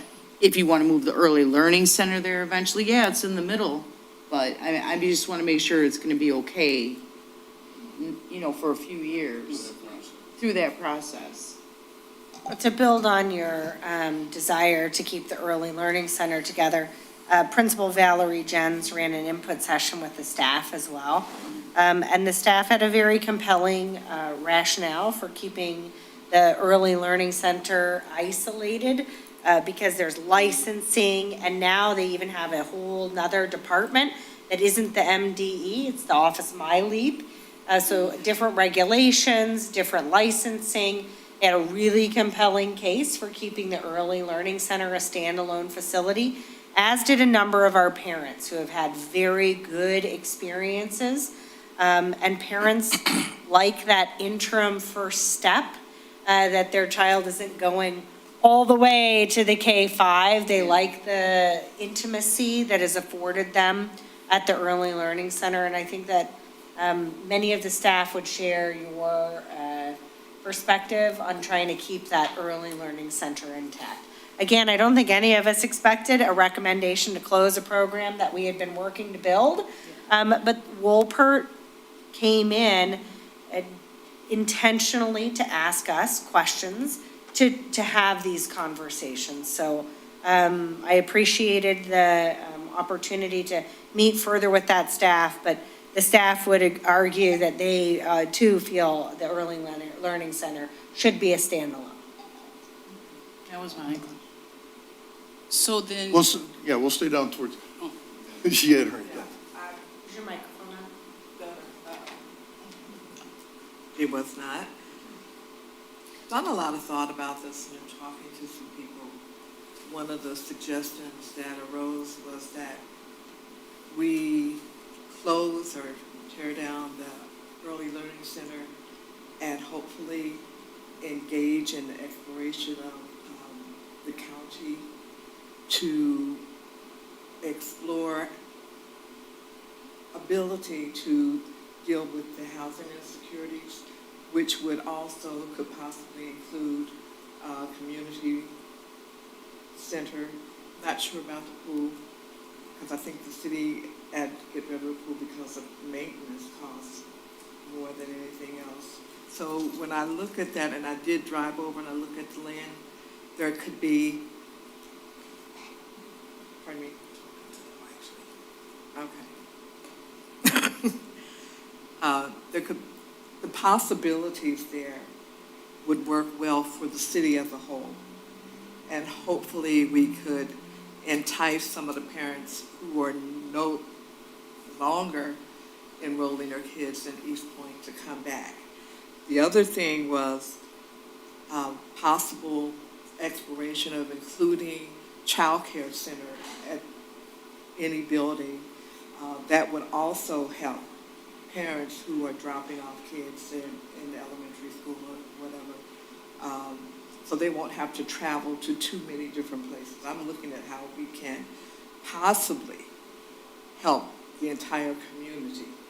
So, and as a result, I think when residents see that we're trying to accommodate them, they may be more inclined to put kids back into the system. So, and one thing I did want to know is, if we only have 3 years left for the bond, what's the projected timeline, or have we considered one before another bond is asked for because if we can't articulate that to the community, we may have a problem. Thank you, Renee. Dr. Early? Yeah, but I'm sorry, Mary, the first part, where would you say we put the children? I missed that part. I didn't say where. Oh, okay, 'cause I'm like, where do we put them if we close the? Well, no, well, it looks like we have a number of options. Possibly the middle school. I really don't want to see, I would hate to see anything done to the high school. That's what people have said to me. But you're still saying leave it as a standalone Leave it program. as a standalone. Right, yeah. But So- it could change location. You could change location, but Right, it could be okay, okay, standalone. okay. I have no problem with that. Okay. Good question. I didn't quite understand that either. Yeah, because I was like, did I miss it? I wasn't paying attention in the beginning. I don't know. Okay, so then my question is, if we are going to close any of the buildings, are we going to look first at not doing any repairs for any of the buildings? Because that is going to cost money to do repairs to any building that's going to be shut down, unless we have it earmarked for something else. So if we decide to make the Early Learning Center a community, sorry, Mr. White. No, I just Make- want to make help it- out. I want to help out. If we make it a community center, it's still going to need some type of Sure. renovations to go Sure, with so it. let's just talk a little bit about the bond, just real briefly. To your point on early learning, there's money in there for the air conditioning, for the parking lot, and the remodel of the woodwork that we've done throughout the buildings. That money's there. The thing that if you only want to do the parking lot, then you have to decide what to do with that money. And when you keep the building, you have told the community that you're going to spend that money on that building. I'm going to be honest with you. So when you're looking at that, but if you decide to decommission the building, you can take those proceeds and utilize them anywhere you want in the building, in the district. The one thing you cannot do, because these are qualified bonds, you cannot build with those bonds, meaning you can't build a section onto a building. That would be a different bond that you would have to tell this community that you're going to start building something. These are renovation dollars, so I just want to make sure that that's clear. So, I mean, the opportunity that you're looking at right there for you, it's a possibility for sure. Okay? Okay. Did I help on that?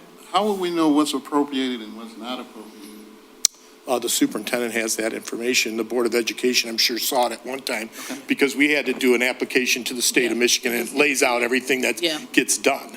Now, things come up during a bond. They understand that the needs change a little bit. You might need to use that money. The superintendent might say, hey, we're going to have to do something over here because something really bad has happened and we got to spend that money over here. She's allowed to do that. She just can't build anything. Can't add on an addition. That's not a part of that bond. Thank you. Because I know if we do anything, Well, I was just going to add on back to your question. We have intentionally not pushed forward projects at buildings that had been up for conversation in the long-term facilities master plan process. That's correct. We needed to go for the bond when we did in 2023, or else those mills would have fallen off of our voters' tax base, and then asking for any money would have added more back to it. Yes. So the timing of the zero mill increase was important to the renovations that needed to occur. We knew when we went for the zero mill increase, we may, as a result of this long-term facilities master plan, have to consider going back to our community. We want to be good stewards of their money, and we wanted to build trust with our community because their trust had been broken previously in other bonds. We have not invested any bond dollars in any of the facilities that have come up for conversation. And so the middle school, the high school, and the early learning center do not have any projects moving forward until the board sets its direction for the long-term facilities master plan. So I wanted to make sure that we answered that question. That is for you. correct. okay, then my other part of this is the high school. People love that high school. They love it, and I know it's going to be super pushback if you do anything that tear down a brick. It's going to be some pushback. But I know the part of the building is already, we have to close part of it. If we decide to do something like a 6 to 12 or move part of the, you know what I'm saying, put the early learning center on the west side and the other section on the east side, and you see what I'm saying, in the different spots, will we have enough to do that kind of renovation in that building to make it feasible for those things to happen? Not with the money in our current No. bond, no. You would not. If, the high school would need major the high school needs major renovation. Yes. I really appreciated a community member posted on the alumni Facebook page and asked alumni what they thought.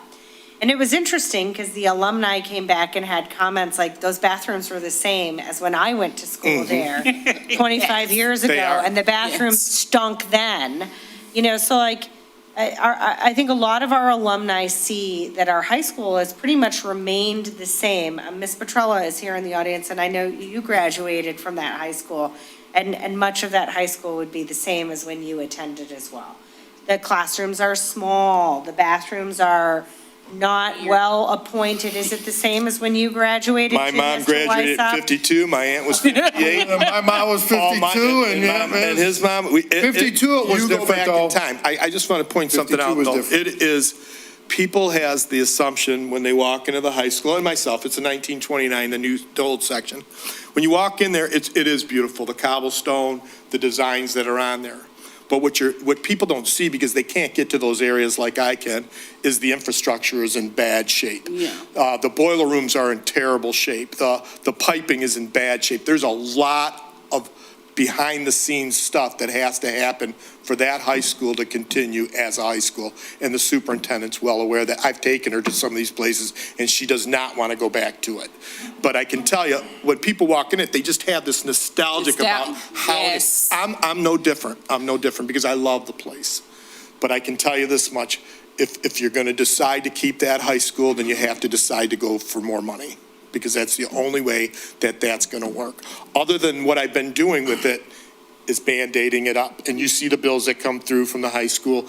It's costing us a lot of money to maintain that site, just to let you know My that. problem is that very thing, because you can't see what's behind those walls, but if something happened to one of our babies, it will be horrible.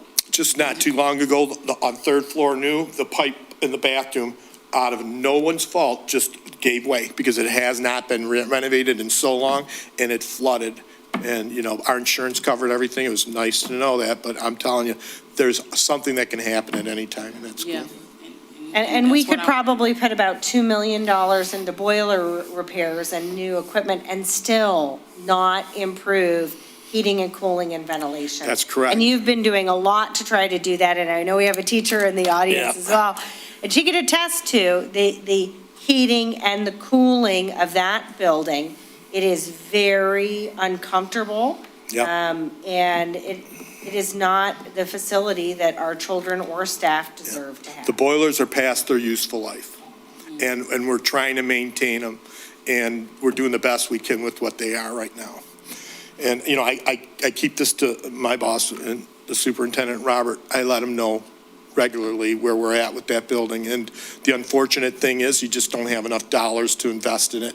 But if you really want to keep it, I'm all in.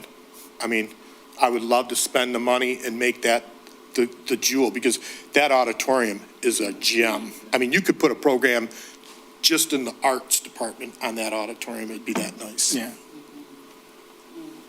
My last thing, I'm sorry. Pool. Get ugly down there. I'm just telling you. The pool, like, because we got the influx of money for the pool, if we don't do something with that, what happens then? You might as well stay at the podium. No, I can't.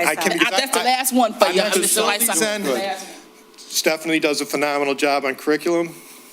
Robert does a phenomenal job on budget, and she's the superintendent. I'm on facilities. I live and breathe it. The pool is in great shape, but if you close it down, we have been putting off the health department on the pool. They contacted us wanting to know what we're going to do with it. We had to assure them that we have a locked and key. You came with me over there. We had it under lock and key. Superintendent yelled at me one time. She couldn't even get in the pool. But the health department wants to know what we're doing it. So we put it out to bid to spend that money that Ms. Kleinfeld and the superintendent got for the pool. We're ready to go with it if the decision's made to open it up. We have a body of water that all these students are really close to. We have no local swimming pool. The city shut theirs down.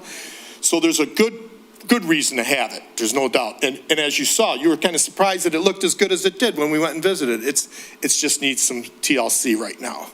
But if you shut it down, you have to bury it then. You can't just leave it sit there. We got to do something with it. The health department wants us to do something with it. And right now, we fed them all so Our total far. repairs are about 1.2 million after all the bid specs were done. Yes. So it's about double what we anticipated and what we got. We did allocate some funds for it in the bond, though, so depending on the direction that the Board of Education takes on the long-term facilities master plan, that will determine our next steps. with We have moving. 90 days. We have 90 days, yeah. Yep. And so, like she said, she had 500 from the state. We have the other extra money for that $1 million for the pool from the bond. When did that clock start? 90 days. Well, we bid it out probably a month ago. So we got 60 days. No, It's the contractor will hold the price for 90 Okay. days. Yeah, 90 days, the contractor. Is that, or you bid it out again? Oh, you bid it out? Yeah. Okay. So there's $500,000 from the state. The bond has $500,000 in it. And the project, depending on how much work we end up getting done, could be over $1 million. Yes. We could do a little bit less, it'll be 800 and something thousand. And then it's gonna cost us what, yearly to maintain it? About 120 grand? Well, from the estimates are, it's a 180,000 gallon pool, it's $1 a year, so it's $180,000 to run it, and then you have the staffing to do the work. And that's. And it's not, we lockers. can't even compete in it. And you cannot compete in it, Can't because you would have to compete? knock down walls and add. It's deep enough on Yeah. one side. But it can't Superintendent still brought a be good used. point. It I want to can't- give her credit. We could knock out the wall where the auto shop is, and we could run them that way, and that's deep enough that way. Yeah. But you would still have to do renovation on there and build. This But- bond doesn't call for that, unfortunately. but that is a possibility. And even if we can't compete in it, if we look at the other options to utilize it through the community in different areas of that, it's a need in this area. It's something Yes. that if you think of, I mean, there's 1,000 different ways you can look at negativity, but think of the positive impact it could have on our community with keeping and drawing our children that are here to stay here. It has a lot of positive impacts. Yes, too. Mr. Williams, it does. And I can't speak for the curriculum superintendent at all, but I know that you could put that, you used to do it in our, when we went to school, John, it was a part of our health. We had gym Yeah. and we had swimming. Exactly. So you could actually Yeah. make it a part of your curriculum and give credit towards that. And then students actually learn how to swim, Right. which right now, I don't know where they're getting it from. Yeah. And we have a huge body of water right by us. So I really don't know where that's happening at, but you're right, it's a very positive, but there is negatives and positives, and the cost is there. There's no doubt, Ms. Grunberg. Absolutely, but I mean, if we look at, if we look at the cost, the monies that we're taking out of the city, we've just brought that portion back into the city and utilized this as a community type deal. Oh, I It know could people, cover once they those know the costs. pool's open, they're gonna Absolutely. wanna have a Wednesday night open swims. Absolutely. You almost can rent them, we used to have, De La Salle. De La Salle used to rent our pool, and because they didn't have one, they brought them over there, and we used to, it'll definitely, you build it, they will come type thing. Absolutely, Yep. that's the mentality. Yeah. And speaking of that note, I've been listening to a lot of discussion about the Early Learning Center, which is one of the gems of our community as well. To keep it like Mrs. Grunberg suggested in one, keep it together is very key. Just looking at it from a business standpoint or a district standpoint, because it is one of our strong points, it's one of our building blocks. We could utilize the growth from the Early Learning Center to grow our district, which is a part of the strategic plan. What a student looks like, what a parent looks like in the community, what, our parents, our students, and our school districts look like from a growing standpoint. And that's one of the cornerstones to our growth and our foundation. So Early learning is very successful here in this district. absolutely. And it's not just looked at from a local standpoint, it's looked at from a statewide standpoint. So it's not only a cornerstone for our city, but other cities are copying our blueprint and using it. So we have to make sure that that's something that we take into consideration, as well as the positive aspects of what can we do with the high school, even if we tore down a wing, if we brought a lot of these things in. How does that weigh in as far as utilization? How does that benefit the district as a whole and our community as a whole? So in this planning process, I think we're all on the same page with that. So, yeah. Part of what I'd like to also point out too is when the high school comes up, you remember how the high school was built. Started off with 1929 building, then it went into a 1960 building, and then it did a 70 building, and they just kept adding sections on. So you have to have a gymnasium, you got to have some science rooms, and so it's piecemealed in a way that we have to have an architectural designer come in and really decide how he could separate the children that you're talking about at the board. That's a study. That takes a little bit of time to really put that together. We can speculate on what it would look like, but is it feasible? I think it is. I just think that that's something that's not going to be this year for sure. If we're looking to do something this year, we're already starting the SD, which is the schematic design with the architects right now to get ready to have you guys vote on something in the fall for next year. So if we decide on something, it's got to relatively be, within a month or two. Can't be in August because it's not enough time to do it, to get it ready for the 26th season. Right. We'd have to go all the way over to 27, just to let you know that, so that you're thinking about that, because we're already designing 26 right now. And we're only staying with like parking lots and roofs at the buildings that we're investing in right now, just to let you know that. My concern is the secondary campus. Now, I'm not familiar with all of the schools. I've been on the outside, and I know that the middle school is on Kelly. The high school is here.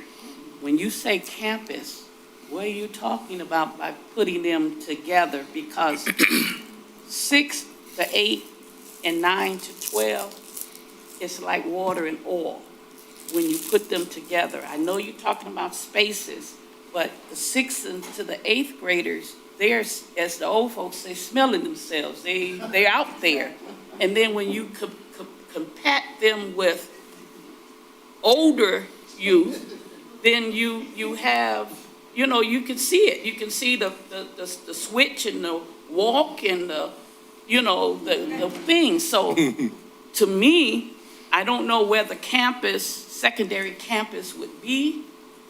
So, but Can I clarify that real quick? Okay, but I'm just saying, that's what you need to think about, because putting them in the same building, eye candy, things like that, you're looking for stuff to happen. But I don't know, that's why I asked, that's why I asked. Robert where asked the that you guys all go secondary first. I just want to make campus sure I get to you is. guys. Yeah, because right now, the middle school over there, high school there, that's fine. That's fine. But I'm just saying, when you said campus, secondary campus, then it seems as though they're being close together. That's where the stuff would have to go. Well, if you look on here, okay, I want to, before I start, I don't want to start unless I'm going to be able to finish, I guess you could say. I want to make sure everybody's covered. If you're not finished, go ahead. If you got more questions and comments, go. Well, no, Keep going, please. You can just, I just want to know, when you say campus. Okay, well, what were you on speaking here, of? when it says secondary campus, I definitely have it listed as a 6-8 building and a 9-12 building. Correct. Now, if you want to picture this, I want to give you some examples. Van Dyke has Lincoln Elementary, Lincoln Middle School, and Lincoln high school all on the same campus. But, I mean, it's No, everything let me seems to finish. be- Fraser has their middle school and their high school on the same campus. Harper Woods has their middle school and their high school on the same campus. It has become, Ferndale has their same high school and their middle school on the same campus. With the declining enrollment that has happened at these, all Michigan schools, a lot of your big schools have gone to that, okay? So I am not saying that they would be students all in the same building. It would be two separate buildings on the same campus. Just like when you go to college, there's various buildings all on one campus. That's what I see. And we would not be unique, and we would not be doing something that has not been proved to work, okay? That's all I ask. Okay, is that's where what I'm would clear. Where would the campus? Where would the campus secondary be? campus be? Oh, In well, the location well, or something of that Okay, nature? okay, well then, I'd like to go through at some point because. So we haven't determined that. Yes. Have not The determined. goal for this conversation is to set direction. Yes. Right? Just kind of get it going. And so the community support was for option 2, which was a unified campus.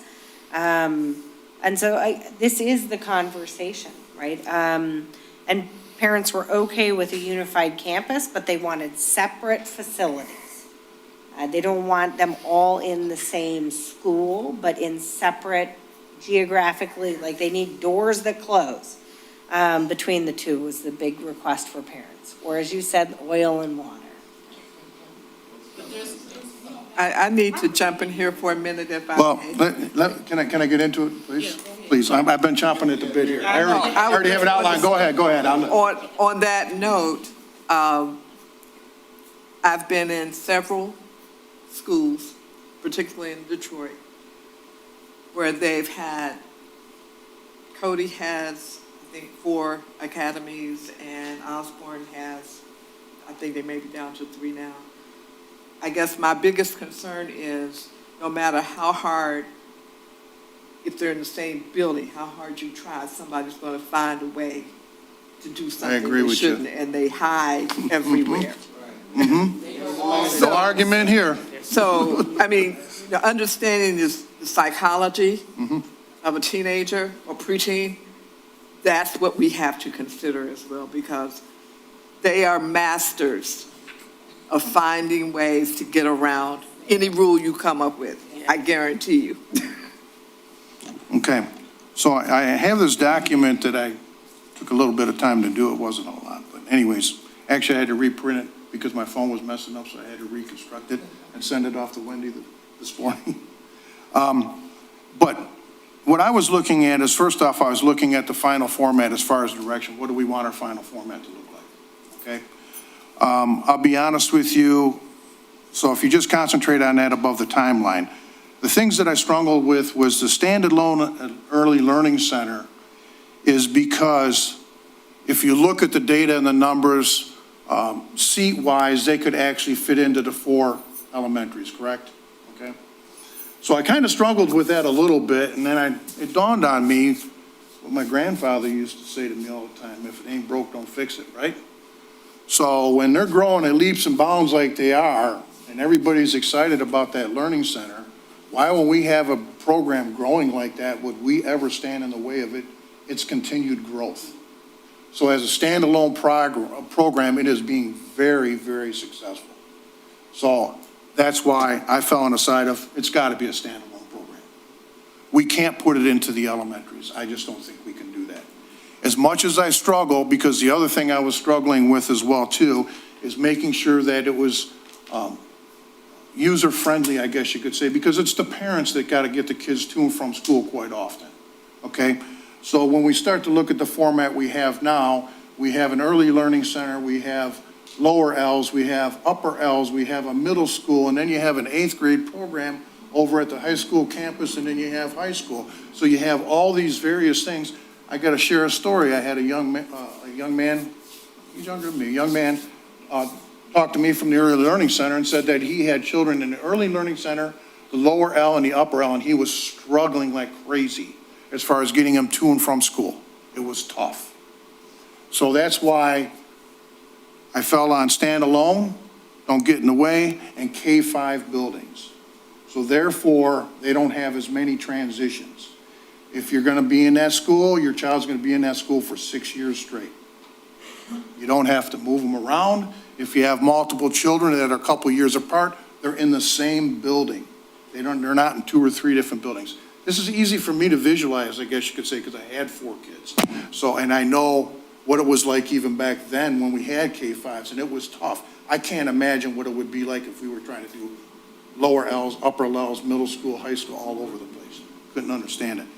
Then, as far as the secondary campus, I know there's questions. You asked a good question. Where do you put the secondary campus? Well, I can tell you right now, however you do the secondary campus, you have enough space at 9 and Gresham, you have enough space at Memorial Field, you have enough space at the Warrendale property, and you may have, you wouldn't be able to get any athletic facilities there, maybe at the middle school?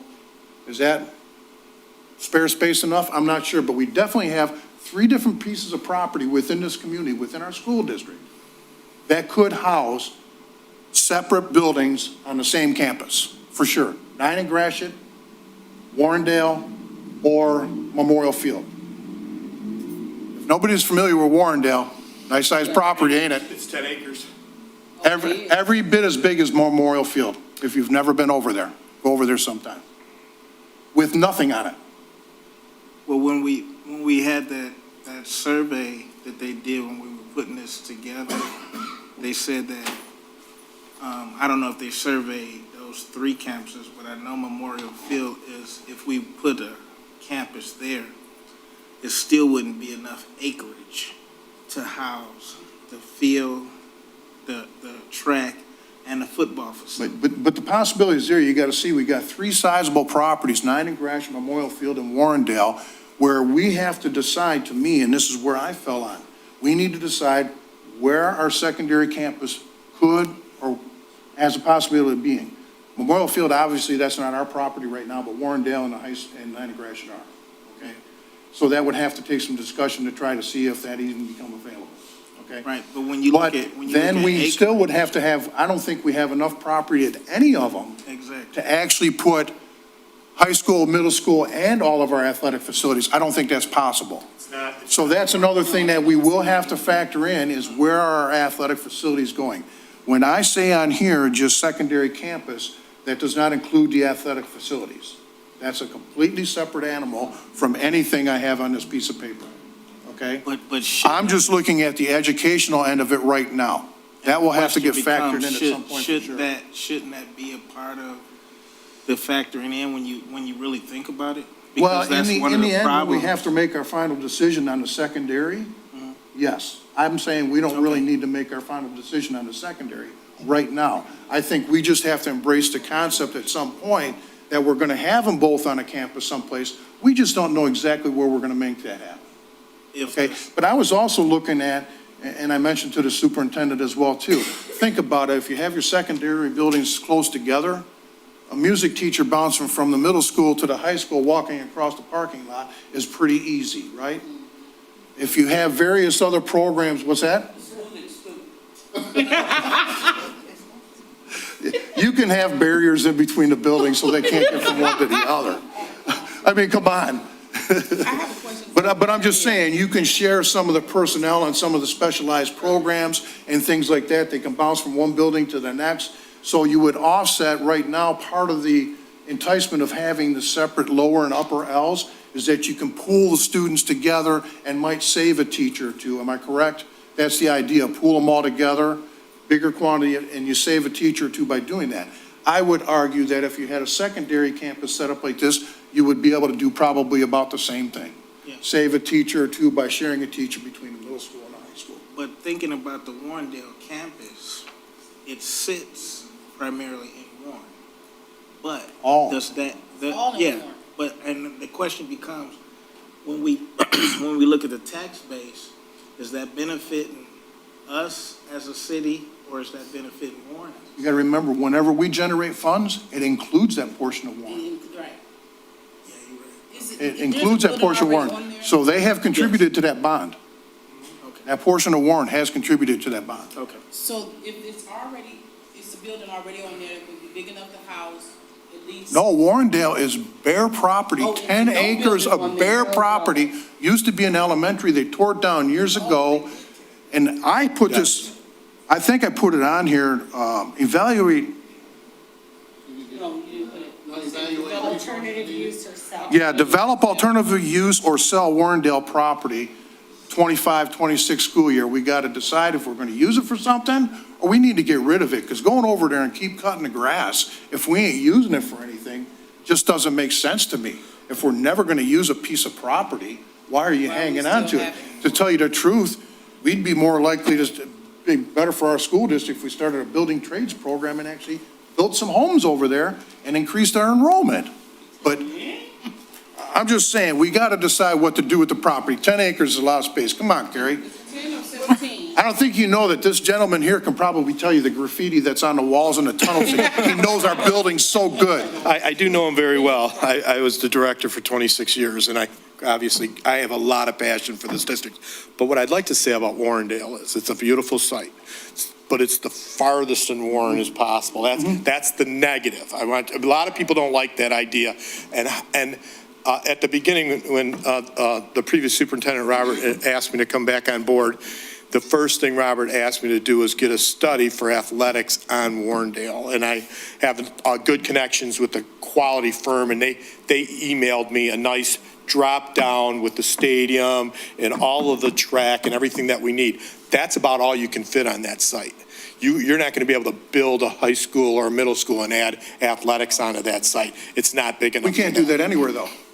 I mean, that is our big That's my challenge as point. a- We can't do it anywhere. That's my point. So Warrendale is We will something- always have athletic facilities off-site. I'm not trying to be negative. I want to be positive. But Warrendale is a site that you really need to off. You really need to just get that off your property.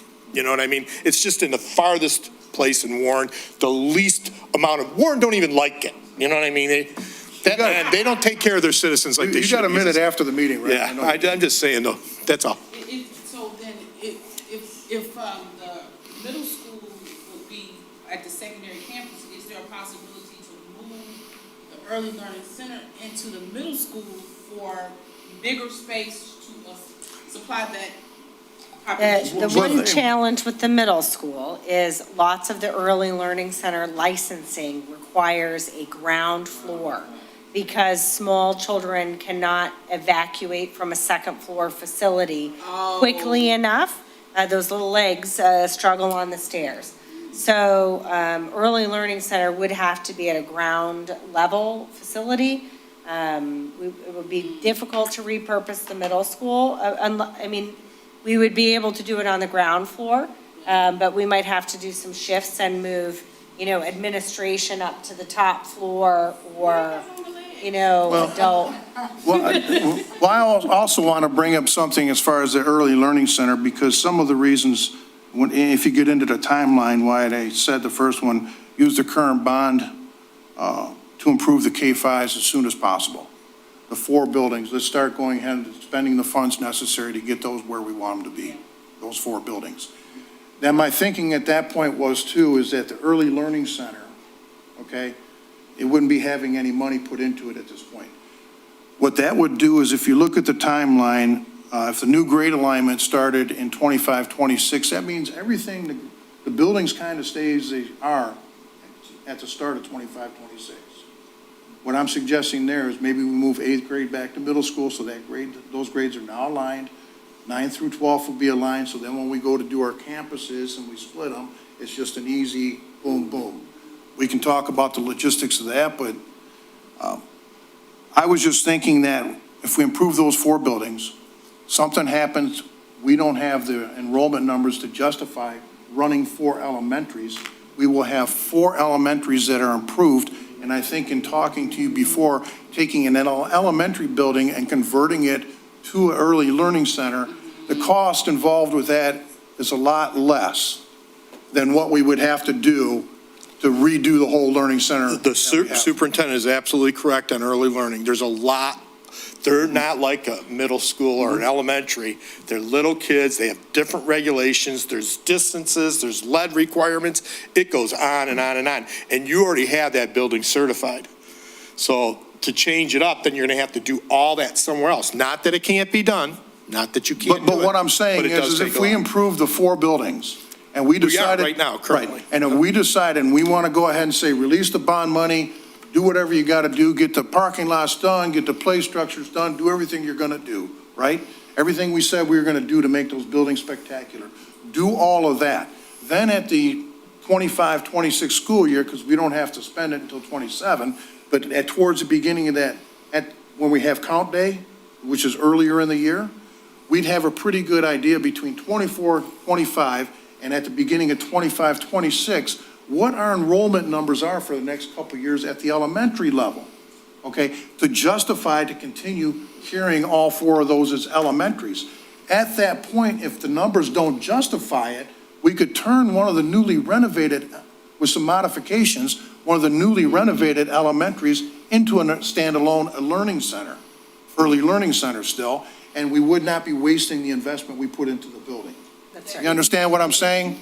So I don't want to waste any money, so we could do the 4 buildings. If we decide the enrollment's not there to sustain 4 buildings, we could eliminate one of the buildings and turn it into an early learning center. Therefore, we would still have the money we invested into that to improve that building. In that building, we wouldn't lose it. We wouldn't waste it. The 4 elementaries right now, we're putting all of our bond money into, so they're getting renovated. They're going to be finished off in 25 with all of the work for the bond. It's going to be beautiful. So those will already be done. But would it be feasible to do that, to change one of those buildings into an early learning center? Would it be a? Well, you have to change a lot of stuff to make that happen, because they would be at an elementary level. Right. Where those other kids are at a. Right, but we wouldn't necessarily lose the diapers and- investment we put in, though. Yeah, you wouldn't lose the We investment. would have to add You wouldn't additional have to add it. investment. No, you would not. But you'll save over here, but you'll wind up spending. What on I'm saying heating is and we water wouldn't be. And the utilization issue. Right, There will be- but if we renovate it as elementary, be used as an elementary, we wouldn't be wasting that money, because even if we turned it into a early learning center, we would have to invest more money, but we wouldn't, to make it early learning center compliant. But we wouldn't be losing any of the renovation money, because it would still be moving into a building that was renovated. You see what I'm saying? I don't think we're gonna end up there, because from what I'm seeing out of the early learning center, and just what I feel as far as the trends in our elementaries, I think we're starting to level off, and I think it's not gonna be within the next couple of years, you're gonna start to see it go the other direction. Our K-5 enrollment has been increasing. Yep. It's been increasing more on the east side of Gratiot than on the west side of Gratiot. We are well over 330 at Forest Park. So our numbers of our elementary schools have been growing. The declines in our enrollment have been at our secondary campuses, because our secondary campuses are just not providing what other school districts are able to provide with newer facilities and teaching spaces. I want to bring the board back to, it sounds like, so there doesn't seem to be too much opposition in all, option 2 of keeping an early learning center, converting our elementaries to K-5, all seem like doable pieces for the board. I haven't heard anybody say, we're not interested in going back to K-5 schools. Is that, we're good with the shift back to K-5 and we want to keep that early learning center? If we're going in that direction. If that's the direction we're choosing. We're not interested. There is some concern about a unified campus. And again, that was option 5, was keeping a middle school and a high school as separate entities. That does increase our costs by about $25 million. It is less expensive to build unified campus than to maintain 2 separate buildings. But I also share Trustee Richardson's comments as a middle school person. And high school. That in my career as a middle school person, I know that the will is strong, and 7th grade is a challenging year, full of opportunities for middle school kids. So that will be something that we'll have to intentionally think through and plan. What other? Superintendent? Yes, sir. Superintendent, I wrote this down earlier today when we got here. What is the cost for demolition of the high school? So a total demo rebuild is $100 million approximately for the high school campus. And the demo that we did plan for one wing is about 1.6 million. And it is that high because the campus is that old that first you have to do all the asbestos abatement. And then it is in such a densely geographically populated area that we have to do extra precautions for the demo as well. So whatever we decide to do with our high school, it is going to cost our community more money. And so we need to be good stewards of those decisions and make the fiscally best choice that we can. But So when you're we do also the- saying that we need total buy-in from the community and the businesses? Yeah. And there's going to need to be some work on our part about how, I think trustee Rayford brought up, that we've got to have a clear purpose before asking for additional money. So Right. this conversation is, part one of, first, our goal as a board needs to just be to set the direction, Right. right? And the I have a direction. question, quick question. What's the acreage over there where the early learning center is now? I believe Or it does it is belong 7. to the district? I guess that should have It's a been. large facility. It's got a lot of land. That's what I'm saying, the Yes, land. it does, yes. So that may be a potential exploration. Yeah, well, I mean, that's. You say when- Really, Wolpert says we need to be between 26 and 32 acres to house everything. Yeah. We are a landlocked community with no expansion. So we are never going to find 32 acres in the city of East Point. We will have to have some division of services. It would be very unlikely that we would be able to get everything on one tract of land. My But thing it- is, I just want to say this, and then I'll be finished, is that we do have a lot of kids from pre to 5th grade, but they're gonna go soon. If that keep going, it's gonna go into the middle school. It's gonna go into those children are gonna be going into the middle school. So we have to keep that in mind, because if you're building up them now, then when they get ready and you do nothing for Have the no middle place to put school, them. then that's when we have this problem where the parents are gonna take them out and take them someplace else. Well, that's the tough part about this Yes. decision that you're outlining, Yes. is that we've been a declining enrollment district. We are seeing some stabilization. But if we are serving all of the children of our community, we are going to need a lot more facilities. So that's the tenuous piece about this. We also are seeing lots of trends where virtual and hybrid learning is taking a lot of students out of traditional high schools. Trying to be good stewards and have a crystal ball into the future, these are tough conversations for us to have as a Board of Education, because it will impact children that we may never actually see. The decisions that we make today, much like the ghosts of East Detroit past, are things that are challenges for us into the future. Yeah, and that's the direction we gotta point in when we're going in, thinking about these different changes into the high school, into the early learning center. We have to think about not only today or tomorrow, but 10 years, 15 years, 20 years down the line, what does that look like? And how does that grow? If we see like the growth of the early learning center, like I said, the cornerstone, then we can, it's not necessarily a great prediction, but we can see based off of data and trends where that would go. So that's kind of the direction we need to focus on. The other piece is we've got to address that high school. We cannot continue to spend the volume of money we are spending in keeping a 100-year-old building functioning. It is costing our current children today because we are spending an inordinate amount of money on repairing and just putting Band-Aids on that high school. Our children deserve a better secondary campus. Yes, they do. And our staff deserves a better campus. And as much work as we are putting into improving our elementary schools and building that foundation, until we address the high school campus, we need and many of the parents talked about it, our kids deserve a fresh start. Absolutely. So we have got to address this old building that is not serving our children of today. So the bottom line number, if we did the bare minimum to the high school, the bottom line number would be 40, what did it say? The bottom line number, based on option 2 of major renovations to the early learning center, and again, there is no bottom line number because we haven't done the schematics. The anticipated number with construction costs that are continuing to rise, you're looking at about $50 million for option 2.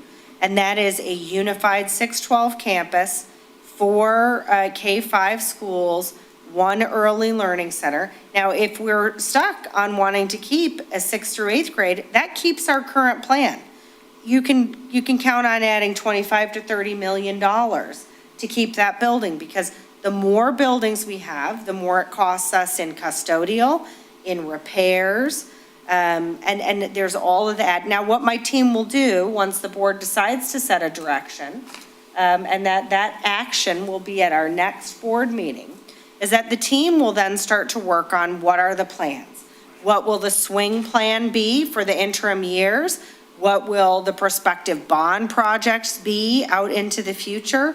The goal, in 50 years should be to replace all of our schools and keep up with the modern building standards. So once we set a direction, our team, including Mr. Weissap, Mr. Carlesso, our architects, will start, and we'll start an implementation plan. What's it going to take to get there? Then there's conversations that need to be had with the city. Do you want to sell Memorial Field? Then there's conversations with a real estate agent about what property could we sell and offload to get money. So then we'll start working on where are these revenue streams going to come. If we decide to keep that high school and the board favors a community center model, we're going to need to have conversations with the city. Maybe the community wants to talk about the recreation millage coming back to East Point. Like, there will then be more conversations, but first our goal as a Board of Education is to commit to a direction that we want to go down. Our team will have lots more work to do, but getting a direction will help then. And in the next year, we'll have to have more conversations about specifically that 612 campus is going to be the one that is really going to have a lot of exploration and conversations to arrive at a place. And it will involve working with the city to get there, I think. Madam Superintendent. Yes, sir. Through the President, to the Superintendent. So just hearing what we heard tonight, give us a recap of the direction that you started explaining earlier. Sure. So the recommended direction, based on the community input and the board's conversation, has us leaning towards option number 2. Option number 2 is to agree that we are going to keep a standalone early learning center. We will then decide if major renovations happen to that building, or if we decide that we'd like to build a new building. So we'll need to start to look at those costs. Right now, option number 2 has us going to K-5 buildings. In preparation, as well, this year I shared with the Board of Education, we are going to be expanding Head Start programming at our 2 K-2 buildings, as well as renting out a portion of Bellevue to the Macomb Intermediate School District, because we want to have full buildings, right? And then, option 2 has us considering a unified campus. And that is, again, what the community input sessions had, was option number 2 came out the highest ahead. There was a strong desire to keep an early learning center. Thank you. Before we move on, I do want to say one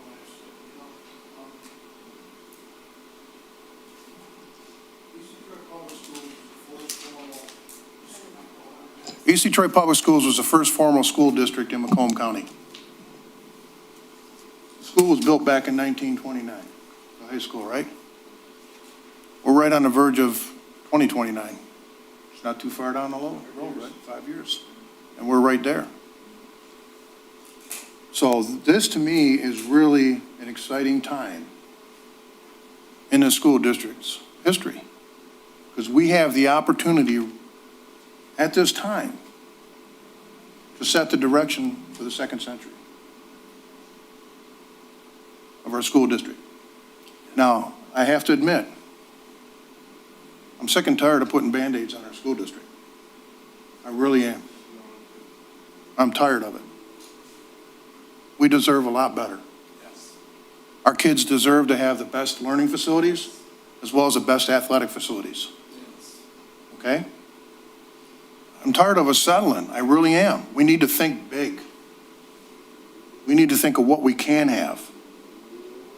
I'll give you an example. Troy School District had the toughest bond that they've ever passed. $550 million still passed on the first vote. Did not erect a single building. That's what they're spending on their district without erecting new buildings. What have we been spending? Now, yes, we've been in deficits. We've had other things going on. But somehow or another, we've got to get to a place where we offer our kids what they can get at a lot of other places. I want to offer them better. Lorraine Monroe, at one of the conferences I went to, MASB conferences, said her thing was that she always wanted to give her kids what rich people pay for. And that's what I truly believe. The pool, I wavered on it because of depth and I didn't necessarily, but you want to know what? You still can swim in it. Our kids still can practice in it. If we have a swim team, they can still practice in it.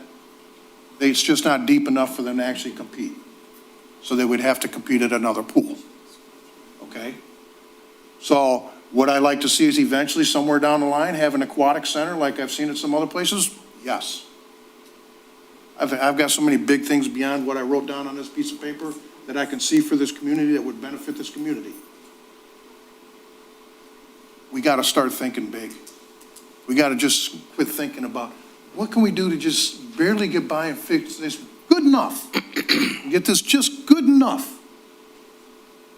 You know, when I saw the alumni say, do whatever you want to with that old building. That's what the majority of them were saying on the alumni site. I don't live there anymore. That building wasn't even that great back then. I can only imagine what it's like now. Do what's best for the kids that are there now. Don't worry about what we think. We don't go there no more. So we got to think about that. So even though I was opposed to, I was one of these historical people and stuff like this, and I still think we probably need to hang on to that. We do have the halfway out in front on 9 Mile. The old halfway schoolhouse. I think we still need to keep a portion of the old school building, the high school building, whether it's used as a high school or not. I think we still need to use it to hang on to some of our history in this community. But other than that, let's give our kids the best. Let's try to give our kids the best. That's why I said, if we start here, elementaries, like Carrie said, they'll be spectacular. They'll be in fantastic shape. Great player areas, places for drop-off zones, parking lots, you name it. They're going to be nice. And we just got to get the second level for like what Addie down there said. These kids are going to come up, right? So if we got nice buildings for them here, we got to have something up there for them. So when they get up there, they got something to go to. And you want to know what? That's why I listed on there, possibly going for another bond in 2026 for the next phase. In 2026, that way we have all our work done. The people are in those elementaries. They can see what we're trying to provide for those kids. And when we go out and we ask them for more resources and ask them to support us so that we can add on more for when their kids get a little bit older, we might get the support. And they'll see that we're going in a direction that they like. Now, we need to move on to student code of conduct. Student code of conduct. We got this on the agenda for the next meeting too. We are not done yet. We're not done with the meeting. But this is stuff they can go through. We don't have to talk about too much. So you're prepared to move on to student code of conduct? I just said that. All right. Well, Board President, thank you so much, Mr. Weishaupt, for being here with us this evening. Enjoy your ride home, sir. Waiting, it's a pleasure to meet everybody. Waiting on deck is Donna Fabian Grossman. Donna is our MTSS coordinator and our homeless liaison. And the Board of Education has received the draft of the student code of conduct, but also wanted to bring forward the at-a-glance documents that Donna and the team have put together. So I'll invite Donna to come up and give you a quick overview of what you're looking at. But in our strategic plan, we identified that the student code of conduct needed to be revised. It is also, student behavior is the number one area that staff identify in staff perception data surveys as desiring to have more continuity and support in. So I'll just invite Donna to kind of tell you a little bit more about the work that's gone into the student code of conduct, as well as the at-a-glance documents that the Board of Education has before them. Donna Fabian. So actually, good evening. And you just talked about the curriculum, which we upgraded. And we want to upgrade the buildings, so we have to upgrade the student code of conduct also. So I was tasked with working with a group of all administrators. And what we did was we met monthly and we went through our code of conduct as it is and looked at what we needed to change or what we needed to upgrade. When I was here last, I talked about MTSS, multi-tiered system of support, and we wanted to make sure, because every district is doing the same thing, other districts, that the code of conduct fits into the multi-tiered system of support, because that is the framework for, that's basically the framework for all our educational system. So whatever we do with the code of conduct has to fit into that. So what we thought, normally when the school year starts and the parents have the handbook, they really don't read it. No one reads the handbook, and it's very difficult. And so what we thought, what other school districts were doing also is making sure you had like a at-glance page that you guys have this, where you could see exactly what we're doing with the code of conduct. So for example, interventions and consequences. Well, let me back up a little bit. One of the things that we came to a consistent agreement on immediately was that all the buildings wanted the same code of conduct from pre-K to 12. And that was huge, because I think sometimes we assume because in kindergarten or pre-K, they don't have behavior issues. They do. So we have to do the same interventions. They may not be at the same level or scale, but we have to intervene. And if you have a behavior system set up or intervention from pre-K, when they get to 12th grade, you're getting exactly what you want. And the other thing is, in the strategic plan, we have an idea of what the portrait of a graduate is. This is supposed to help us with that. So the intervention and consequences basically is to support every student. So on the first one with the interventions, we have like tier 1, which all students receive. And then tier 2 is targeted to some of the students that may need more intervention. And tier 3, of course, is intensive if they need even more. But this is also important that the parents understand this from day one. And so with this, it's kind of hard to miss it if you have the at-glance. You know, you can't say, well, I didn't read that or it wasn't there. So we thought this was really good visual aids. And then the support, then to the next page, support interventions. What's really great about it, it's teachers, staff, students. Everyone follows the same system.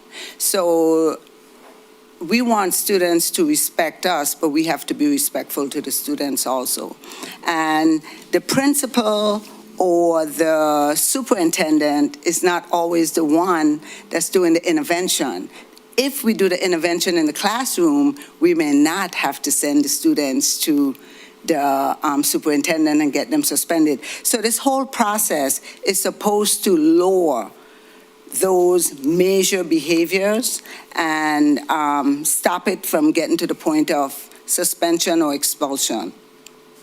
And basically, all it is we're really giving the parents at a glance. And I think at the start of school, that's another thing we talked about, they could have assemblies where they go over this with parents and you could see it.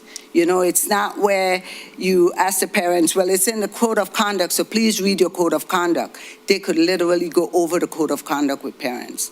So that's it. Do you have any questions? So Donna, I'd like to thank you, but, I've said it a few times around with the district office staff, but we are on a campaign for excellence. And excellence starts with an improved parent communication system as well, about what the expectations in our schools are and what those consequences are going to be. And we need to help our parents understand that some children who exhibit distracting learning behavior that takes away from other children will have consequences. But we will also intervene and support children as well. Other items that the board has brought up in conversations about student code of conduct, I know there's conversations about what will we do about cell phones, and that some of the board has expressed a desire to see cell phones be banned in the schools. That does not happen in this student code of conduct. The team has considered it and is interested in having a conversation over the course of next year about if we would like to have a policy that restricts cell phone access. There is a body of data coming out that students who don't have access to their phones during the day are actually performing academically better than students who do. There is a barrage of distractions with social media and other notifications that actually are counterintuitive to education. Other board members have brought up a desire to see us consider uniforms for children in our school district. That is not addressed in this student code of conduct, but what the team has really tried to focus on is those interventions, but also making it visually easy for our families to understand. So I open up the floor to any questions for Donna about the process or about our campaign for excellence that we are entering into for next school year. I think that y'all did great work with this, because if you don't spell it out, people are gonna say, well, I didn't know that. That's not what I interpreted it as or whatever. One of the things that I'm gonna give you a quick example, not a John example, but a quick example. You have to, in order to get the parents to say and sign that they received it, you have to have stopgaps. So page 1, I've read, did you agree with section 1, 2, 3, and 4, sign. Section 2, sign. Because if you say, yeah, I read that, yep, it was on page 3 because I seen it, that's going to make them have to stop and sign that, just that section. Because I have a form on my website, and I had to stop gap at each one just to make them stop and put information in there, or they'll leave it blank. Yeah. And so that might be a way to get them to have to Really read through it. Thank you. Right. Just looking at this as a free administrator, this is good for them to see, and at the very beginning in registration, in coming in to sign them up for school or anything. And it's not just at one time. Each time they come, they should have this, maybe a little bigger, but it should be there because, because, most times now it's grandparents bringing kids to school and not the parents. So when they come, if they're not frustrated about seeing the small print, each time they come up, make sure they have this paper so there would be no excuse of them not being aware of the procedures that the school has set for their children. Right. And I commend this because it is color for them to know that they're at the green level. My kindergartners used to say that I did a green today or red today, but that's good. This looks good. Yeah, and Oh, go ahead. She's been trying to get hers in. She's been trying to get hers in. I'm just gonna have to learn how to jump in. You gotta jump in there. Talk everybody. Oh, One of the things, as you were talking about that, doing it in an assembly, so that everyone is aware, possibly the first 2 weeks of school. Yeah. Either 35, 40 minutes, or however, it could be worked out. But what I've learned from experience is that if I spent the first 2 weeks of school dealing with classroom expectations, that I had fewer problems throughout the rest of the year, because it does take time. It takes repetition to get not only students, but in this particular case, it would make sense if every person in the building is reinforcing the expectation. Right. And kids know, a custodian can check you. The lunch aides can check you. This is important, because if there is consistency, we'll stop the behavior We'll before see it gets change. too far out of hand. Absolutely. I have one And that before we leads go down into- there. And that's also the- Y'all can have it on that end. Just let me say this right quick before I forget. I understand. I think that leads into what I was going to say. We have to understand too, if we involve our parents in this early, this repetition, if the parents show up, our children grow up. So we have to make sure that although we're putting this in our kids' hands and giving it to our parents to read, let them know that, it requires all of us, not just starts at home, but it also continues. Right. And then we'll see that trend, that growth trend in the direction that we want it to go in our kids. Absolutely. So if Thank our you. parents show up, our children will grow up. Parents should. I almost did, because I was writing down what he was putting down, and he putting down the law down there. No, I think we're all on the same page. From a time standpoint, we almost like family. You spend a lot of time here at these schools. So I wrote down family. And then you mentioned the word respect. In order to gain respect, you have to give respect. And that's on both sides of the spectrum. I've walked through those hallways where I've seen staff talk to these kids any kind of way. And you know what they do? They turn around and talk to them any kind of way. And so then I wrote down the word commitment.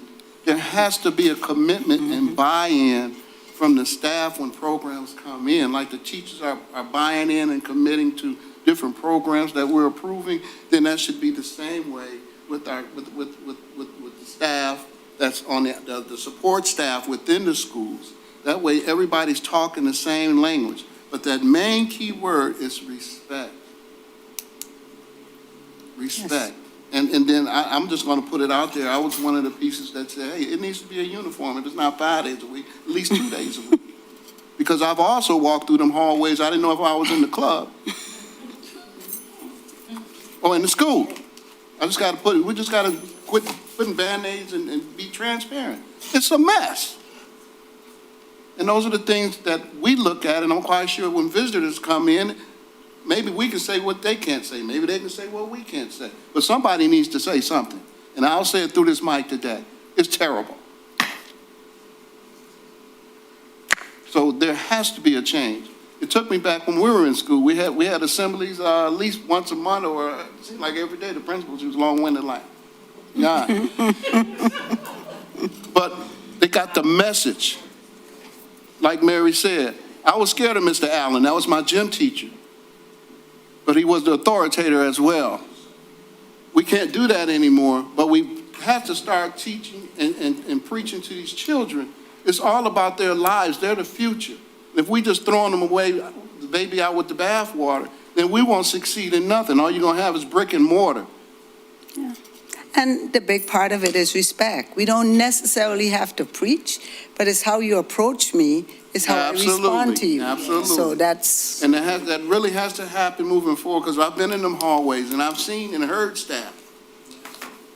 Thank you. I yield. And teachers. I yield. And you have a way of starting now, because all of the attention is on the young kids all the way up. So if you start them there with uniform, it won't be so bad. so that they will be expecting it. But do not drop it on the parents at the spur of the moment, because you got parents that can't afford it and have to miss a bill to go get a uniform. So you just need to have it thought out real good and when you're going to do it. So that is not a conversation Yeah, our I know. team has entered. It came up when I started this, bringing up the student code of conduct conversation. So I want to make sure I've captured some of the board's discussion this evening. A big important piece for us is making sure that our parents are aware of our student code of conduct. And if we infuse some stops into that, into signing that, reviewing it when your child gets into trouble so that you are reminded again about what the next steps will be if the behavior continues. It's important about respect and that the staff are treating the kids respectfully.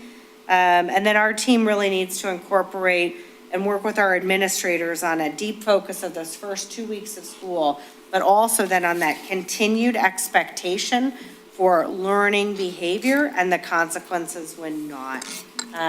Board President, you Well- want to close down? Yeah, I have a little something. First off, you've been around long enough to make stuff. Didn't they used to have to sign something in the code of conduct book that they actually Still- read and They still understood and do. everything? They still have to do that, so the parents will still have to do that with this. Okay. Now, I want to get into specifics. On the last page of the form, I noticed on here, under mandatory expulsion, you have a dot under the heading arson. But that's the only one you have a dot on. Is that a typo or is that intentional? Where are we?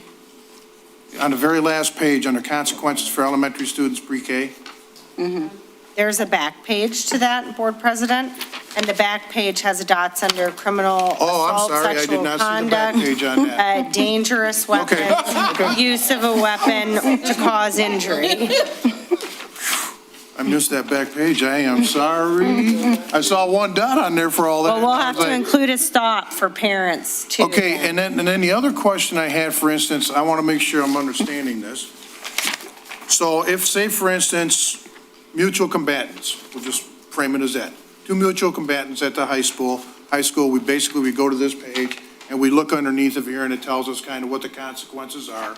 And then we go to the page that outlines the consequences are and we kind of have a roadmap to follow, correct?